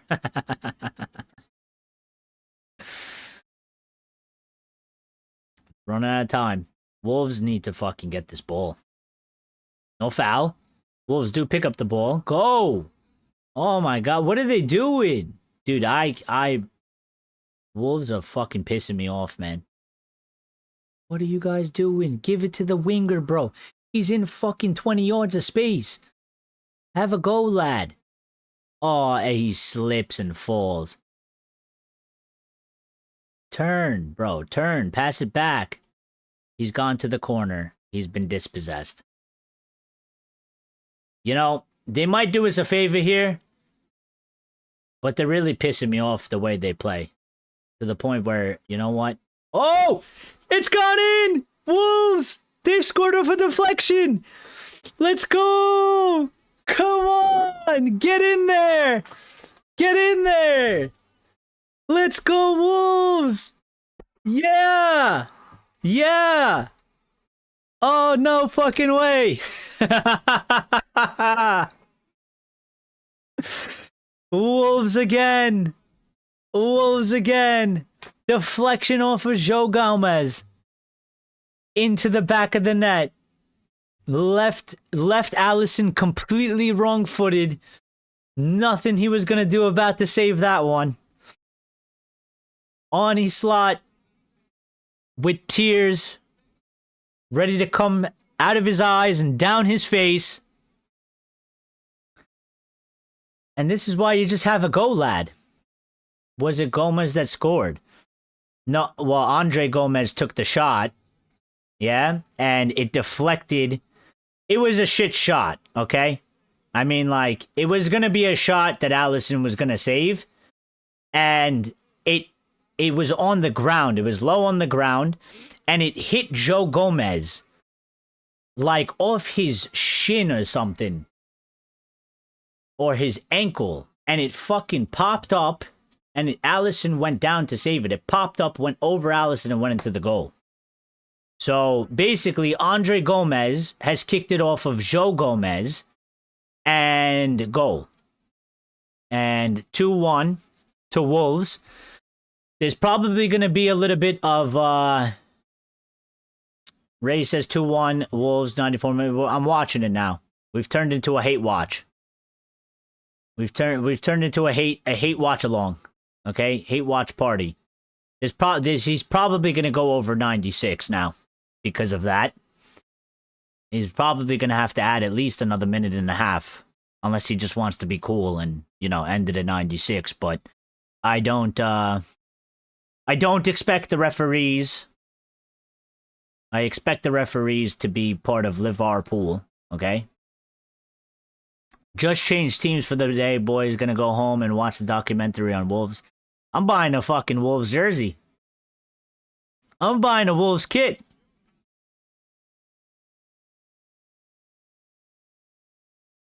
Wolves on the madness. I mean, if I was a Wolves fan, though, yeah? Oh.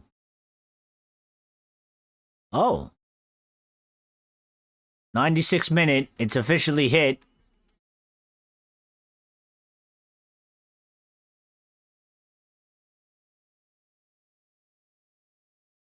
Listen, if I was a Wolves fan, I'd be fucking pissed though.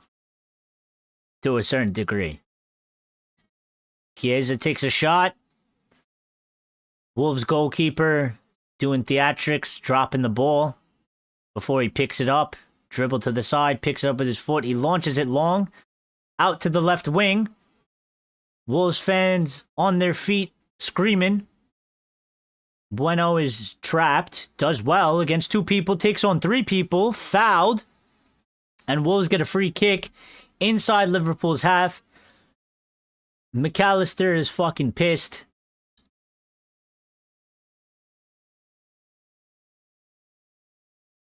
El Prince Dollars is here, says, what's up, what's up?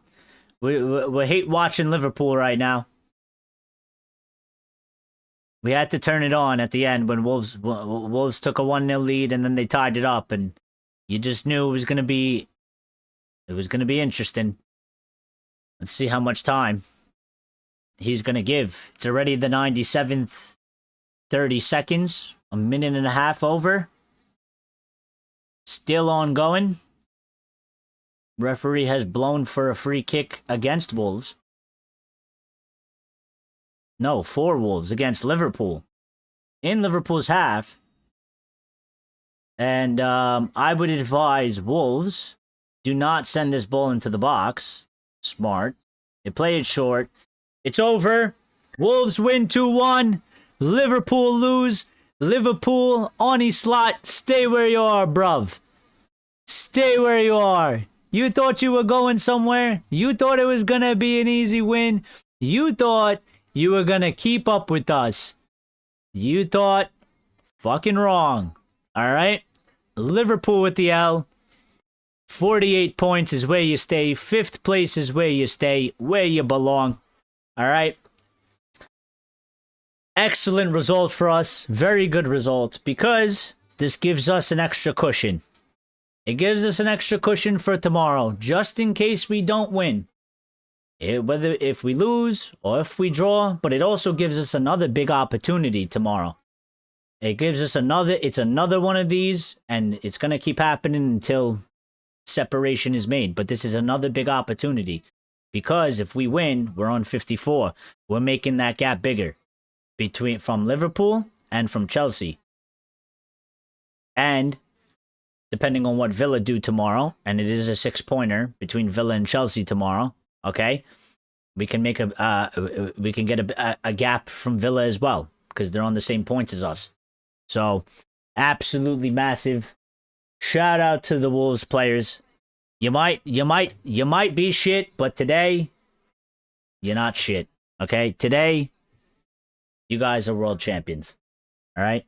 Today you're world champions. You've beat the holders of the Premier League, the champions of last season. And really, I mean, bring on tomorrow now. You know, this has made it a lot even bigger. Even bigger. It is another chance for Manchester United to go and capitalize. Okay? We've done decently well on our last 2 chances, really. And now, you know, we win that match, we're on 54. And that's a 5-point 54. It's a 6-point gap we'll have on Liverpool. That's 2 wins. That's 2 times we can then afford to maybe drop points. And Chelsea have an opportunity as well. Okay? If they do win tomorrow, they can close the gap on Liverpool. They have a bigger goal difference than Liverpool, so they will knock Liverpool from 5th into 6th, and Chelsea will go into 5th, which ultimately, ideally, what I want is, I can't really do anything about 1st, okay? I mean, listen, maybe we go undefeated and somehow we make up all the points and we win the Premier League. We got a 1% chance of doing that, but if you can't do anything about Arsenal, yeah, I'd like to close the gap on City as much as possible, okay? We're 8 points off of them from 2nd. We're 8 points away from 2nd, okay? And ultimately, below us, I would love nothing more than basically Liverpool finishing 6th or 7th, whatever it is. Finish outside of the, you know, don't be in Champions League. You don't get a Europa League. Maybe they get a Europa League through, you know, what are they in? The Carabao Cup, FA Cup, some shit like that. So, yeah, but that's going to be great because they've been talking shit all season to us as well before the season started. They're still trying to talk shit.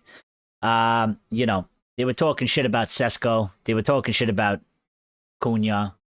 They were talking about how they're flops. And I told them, I said, your fucking whole team is a flop. I said, what you mean? You spent all that money. Look where you are. I said, you're under us. How can you even have, you know, you have no shame. Shameless.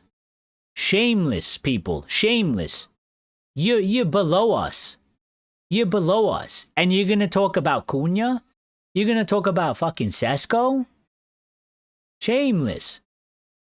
Shameless people. Absolutely shameless cretins. These Scousers. And you get in everything you deserve. And I'm so happy. And I can't wait. And once I end this match, once I end this show, I'm texting all my Liverpool friends. And I'm just going to tweet them a picture of this. I'm just going to tweet a picture of this when I find it. Not tweet. I'm going to message them. I don't know. I'm mixing up words. Okay? Let's see if I find it. Okay, here he is. You guys wanted him? He's back. He is back. Humpty Dumpty sat on a slot. There he is. There he is. Old egghead. How you feeling? How you feeling today? Not so well? Took another L? Lost to Wolves? You know, not dropping 3 points to Wolves is not for everybody, you know? Only if you're a small club can you drop a full 3 points to Wolves, you know? Small club type shit. Yeah?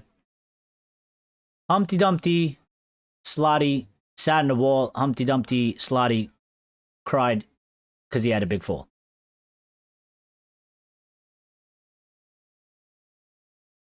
Unbelievable. I mean, I kind of felt like they weren't going to do it. But, yo, Eric, how many goals is Sesko behind Ekitike? Good question. Let's look it up.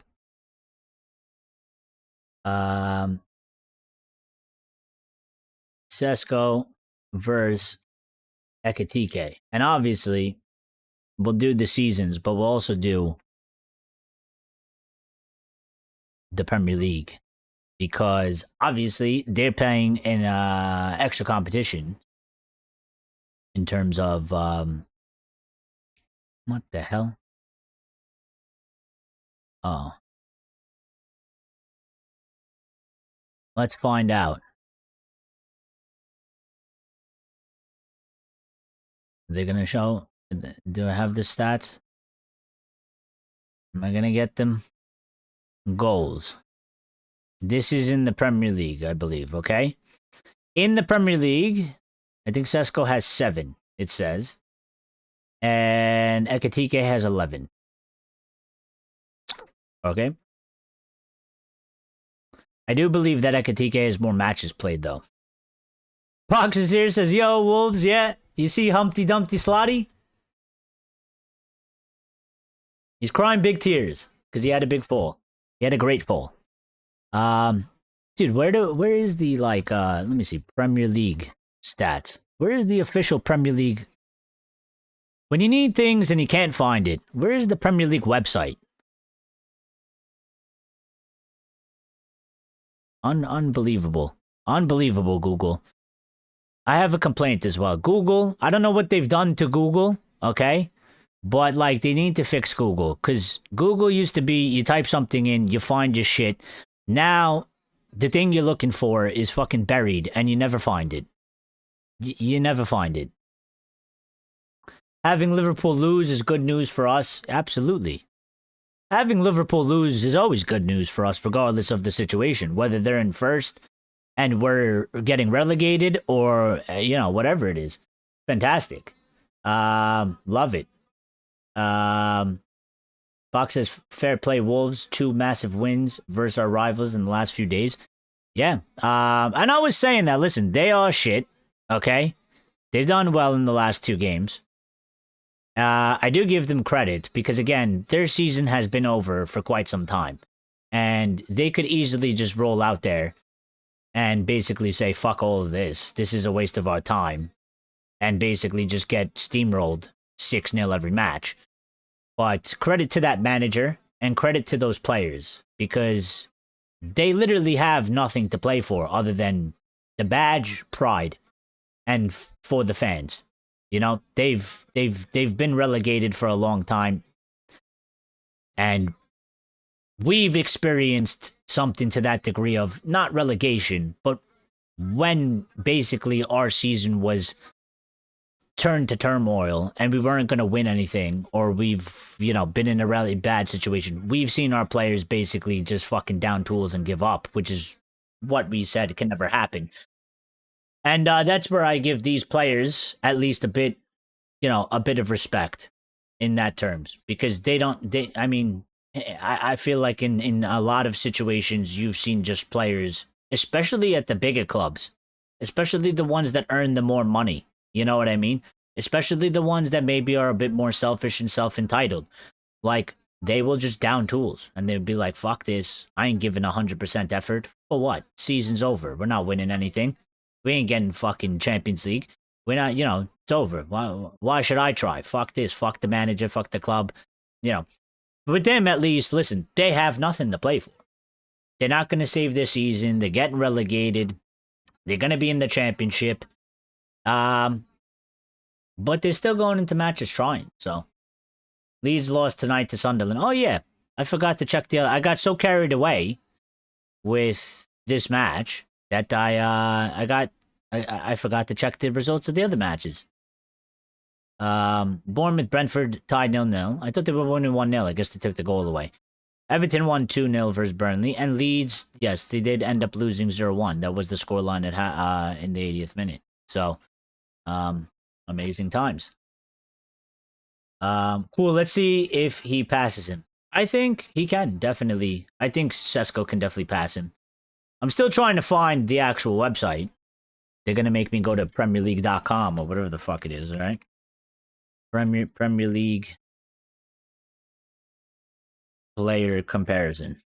All right, here we go. This is what I'm looking for. All right. Reject all cookies. All right. We don't want any cookies. Fuck you and your cookies. And let me get this. Sesko. And Ekatike. All right. Because they want to talk shit.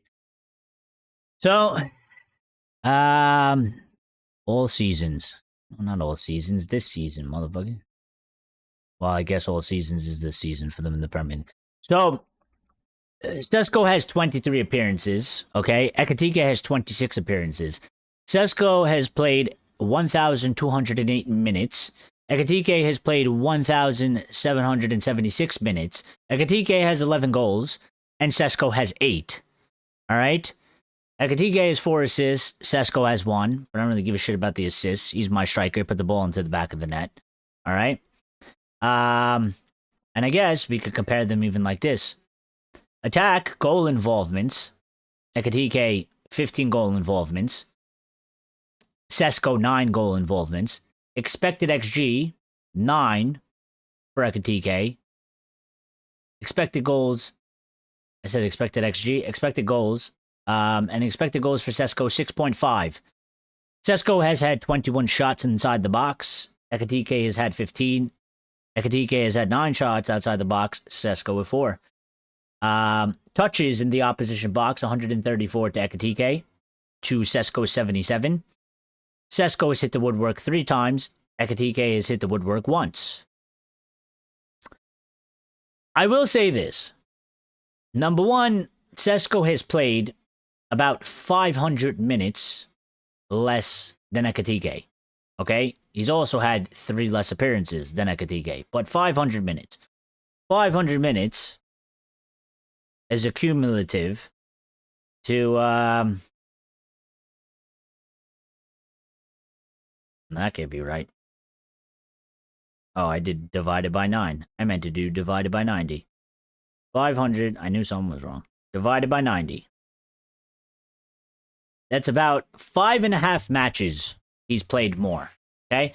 With Sesko's current form and goal scoring record, he would surpass Ekitike before playing 500 minutes. Okay? Because Sesko is averaging a goal every 43 minutes right now since, his resurgence, since I guess the beginning of the year, since Michael Carrick has come in.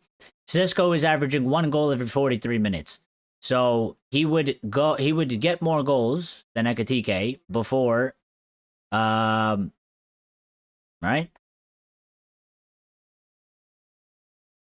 Yeah, technically it comes out to 2 goals a half. 2, 4, 6, 8. Yeah, he would surpass him by far. So, Spuds is 1 defeat away from losing their Igor at a brief time. Last time a bottom club team beat a Premier League champion was in 2017. Well, we're going to have to update that now to last time a bottom club team beat a Premier League champion was in 2026, March 3rd. I wonder when Isaac is back, unless he already is. I don't know. I mean, not to be rude, but I don't really care. I don't care. Well, I don't care. I hope he never comes back. No, that's kind of fucked up to say. But,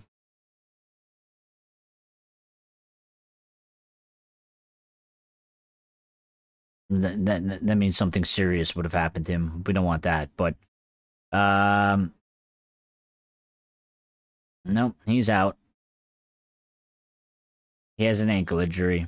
Expected to return April 26, 2026. So, sucks for them. No mercy, no sympathy. Sucks for Loserpool. But there is no sympathy. You spent all that fucking money, dude. And look at how you are. And look at how you are. Falling apart into pieces. Wirtz was out as well. Boo-hoo, cries a river. They didn't hold it back when we finished 15th. They didn't hold back when we lost the Europa League final. They didn't hold back when we had a fucking injury crisis under Erik ten Hag and we finished 8th. So, fuck them. What is your score prediction for the Newcastle game?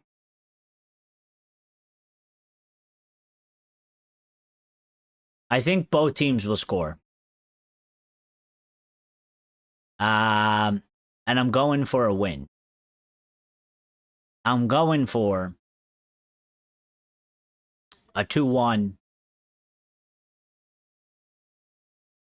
3-2 win to Manchester United. I think both teams will score. Maybe even a 3-1 United.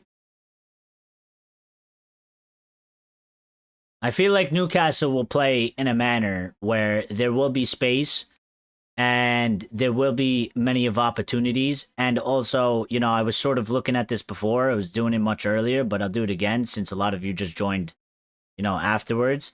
But sort of looking at the trends, okay, for each team performing in the way that they're performing. Newcastle have no clean sheet in 11. And also, 9 out of the last 9 matches they've played, there's been at least 3 goals. And 10 out of the 10 last matches that they played, both teams have scored. Okay? And, head-to-head, Newcastle have scored the first goal 5 out of the 7 last times we played them. I don't pay too much attention into that much because you're talking about the last basically 5 times out of the 7 we played them. Well, the squads were different, the circumstances were different, we had different managers and shit like that, so I wouldn't go too much into that. But with our form, okay, I think Newcastle will play in a way, they're gonna be home. I think they'll be tough. They're a physical team. I don't think it's gonna be an easy game, but their last 5 matches, they have 4 losses, a loss, a win, a loss, and a loss. They're on a 2-game losing streak We have basically the opposite, which is a win, a draw, a win, and a win. So we're quite clearly in the better form. They're struggling a bit. Of recent time, they've had the better of us, okay? The last sort of 10 matches head-to-head, they've beat us 5 times, we've drawn twice, and we've won 3 times. But again, I don't go too far into that, because different players, different teams, different starting lineups, different managers, you're going back 10 matches, it's a lot. Yeah, there's a bit of maybe, a history to it, a bit of, what did Mourinho once upon a time say? Heritage, football heritage to a certain degree, I guess. But, yeah, we are in far the better form, and they are missing some players. Like, they're going to be missing some significant players out of their lineup, okay? They won't have, they might not have Wolf Made, okay, because he's been out ill. He might play, but he might not. But they definitely don't have Lewis Miley. Fabian Schär is definitely not making it. Livramento is not making it. Bruno Guimaraes, which is going to be a massive one for them, is not going to be part of it. And Emil Kraft will be out as well. Jacob Ramsey will be available for them. And, listen, they're still going to have Pope, Trippier, I don't know how the fuck you say his name, but whatever his name is. Malik, okay? And he's been like one of their best performing center backs, and one of their best performing players over the last, 5 matches. He's been the most consistent, best performer. Okay? They're going to have Botman, all right? They'll have Lewis Hall. Willock, Tonali is going to be starting in there, and Joelinton will be starting in there, and they'll have Harvey Barnes, and they'll have Gordon, okay? And they'll have Wisa. So, but he's probably going to play like a 4-3-3 of some sort, okay? We're going to play a 4-2-3-1. And I think it's going to be a quite open game. So, listen, if they manage to score, they're the home team. I wouldn't put it past them to score a goal against us, although we have been doing quite well, better defensively. But I think, listen, we could be a bit generous. We'll give them a goal. But I think they're going to afford us space. And I think the match is going to be, it's going to go a bit different than, Everton or West Ham, where they're not going to give us that space. It's going to be interesting because I think it's going to be a physical duel, and we're going to need Cass, and we're going to need Kobbie, and we're going to need the likes of Cunha and Mbeumo, and even Bruno to be strong. Maguire's not going to be there, and he might be there, but we don't know yet. And I'm sort of planning without Maguire, okay? Him and Shaw had an illness, so I'm sort of just going into the mentality that he ain't there. So we're going to need Euro, and we're going to need Heaven. And they're going to need to step it up. And we're going to need Maz, and we need Delo to not have one of those Delo games where he looks like he's a fucking, like a new hatchling. Like he's like a baby chick that just hatched out of the egg, and he's fresh, and he's got weak little legs, and, he can't stand on his own 2 feet. We need him to be in form, confident, focused, Delo. So, Sesko will score late again. I hope Sesko scores early. I hope he scores early. But, alright, predictions. Sesko will score late again. I hope he does both. I hope he scores early and he scores late. 3-1 us. If Alenga plays, I bet he scores. I don't really feel like that anymore. Once upon a time, there was this sort of feeling that we would sort of get embarrassed like that. To a certain degree. Maybe he scores. But, yeah, what's with Alenga anyway? Let me see. Let me see what they've been doing. The last match they played against Everton. Alenga did start. He did start, and he was substituted. in the 56th minute. He's not out injured, so maybe Elanga does start. And you know what? He did go with a 4-2-3-1, so he might go with the 4-2-3-1. He also had Anthony Gordon starting up top, okay, versus Everton. And Everton also played a 4-2-3-1. But he had Gordon playing a striker, and he had Wiltmade in behind him. Now, Wiltmade's not going to be available. And he did have Ramsey and Tonali. So, we are going to have to try and win that midfield duel between Ramsey and Tonali. Ramsey and Tonali will be in that midfield again. Joelinton played on the wing, and I ain't scared about Joelinton. I ain't. And,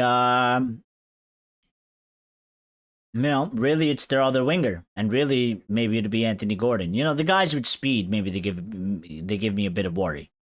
I ain't worried about Joelinton, though. And, I mean, Anthony Elanga hasn't been performing well for them, so pretty average, nothing exceptional. Hasn't scored a lot of goals, hasn't gotten a lot of assists. You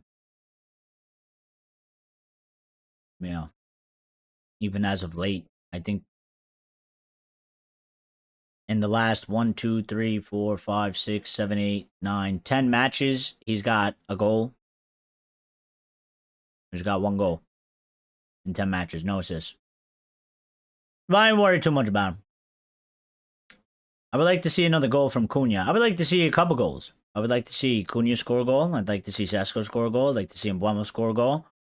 I'd like to see Bruno score a goal. I'd like to see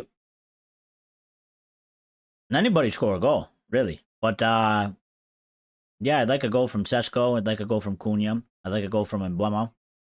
Basically, all our attackers. I like a Kobbie Mainoo goal as well. We haven't seen him do one of those in a while. It would be good if he could come up big. Maybe we need him. Maybe we need that goal. You know. He needs to have a little bit more of a goal. On goal. Kobbie Mainoo. I feel like that's where he's gone a bit quiet.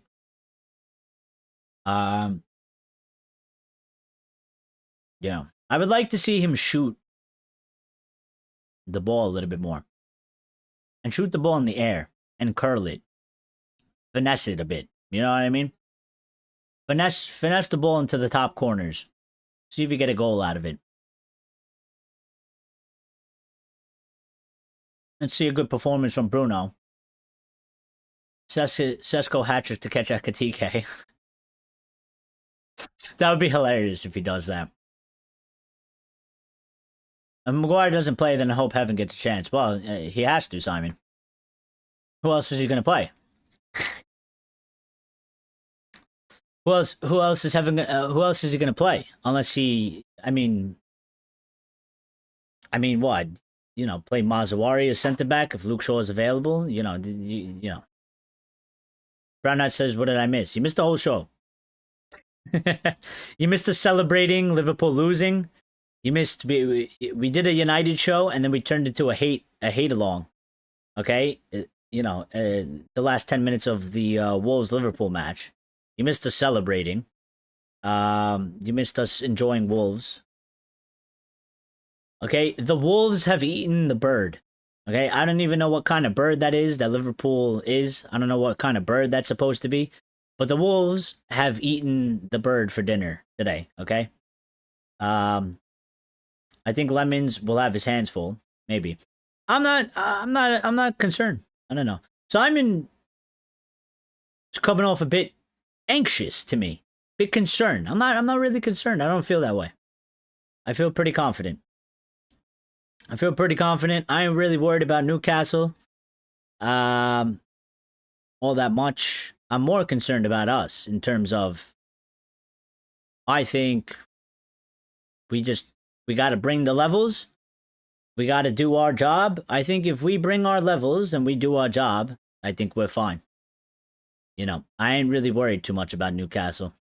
I'm not. I think if we bring the levels we've shown that we can produce, and we execute passes, and we're sharp, and we put the ball into the back of the net, I think it's all day, all day. Let's get one of each. It was Dances with Wolves for Liverpool tonight. Instead of Dancing with the Devil. We can beat big sides. Yeah, we can. We can. We can. We could also lose, But, nah, listen. I mean, if it happens, it unfolds in the way it unfolds, and unfolds the way it unfolds.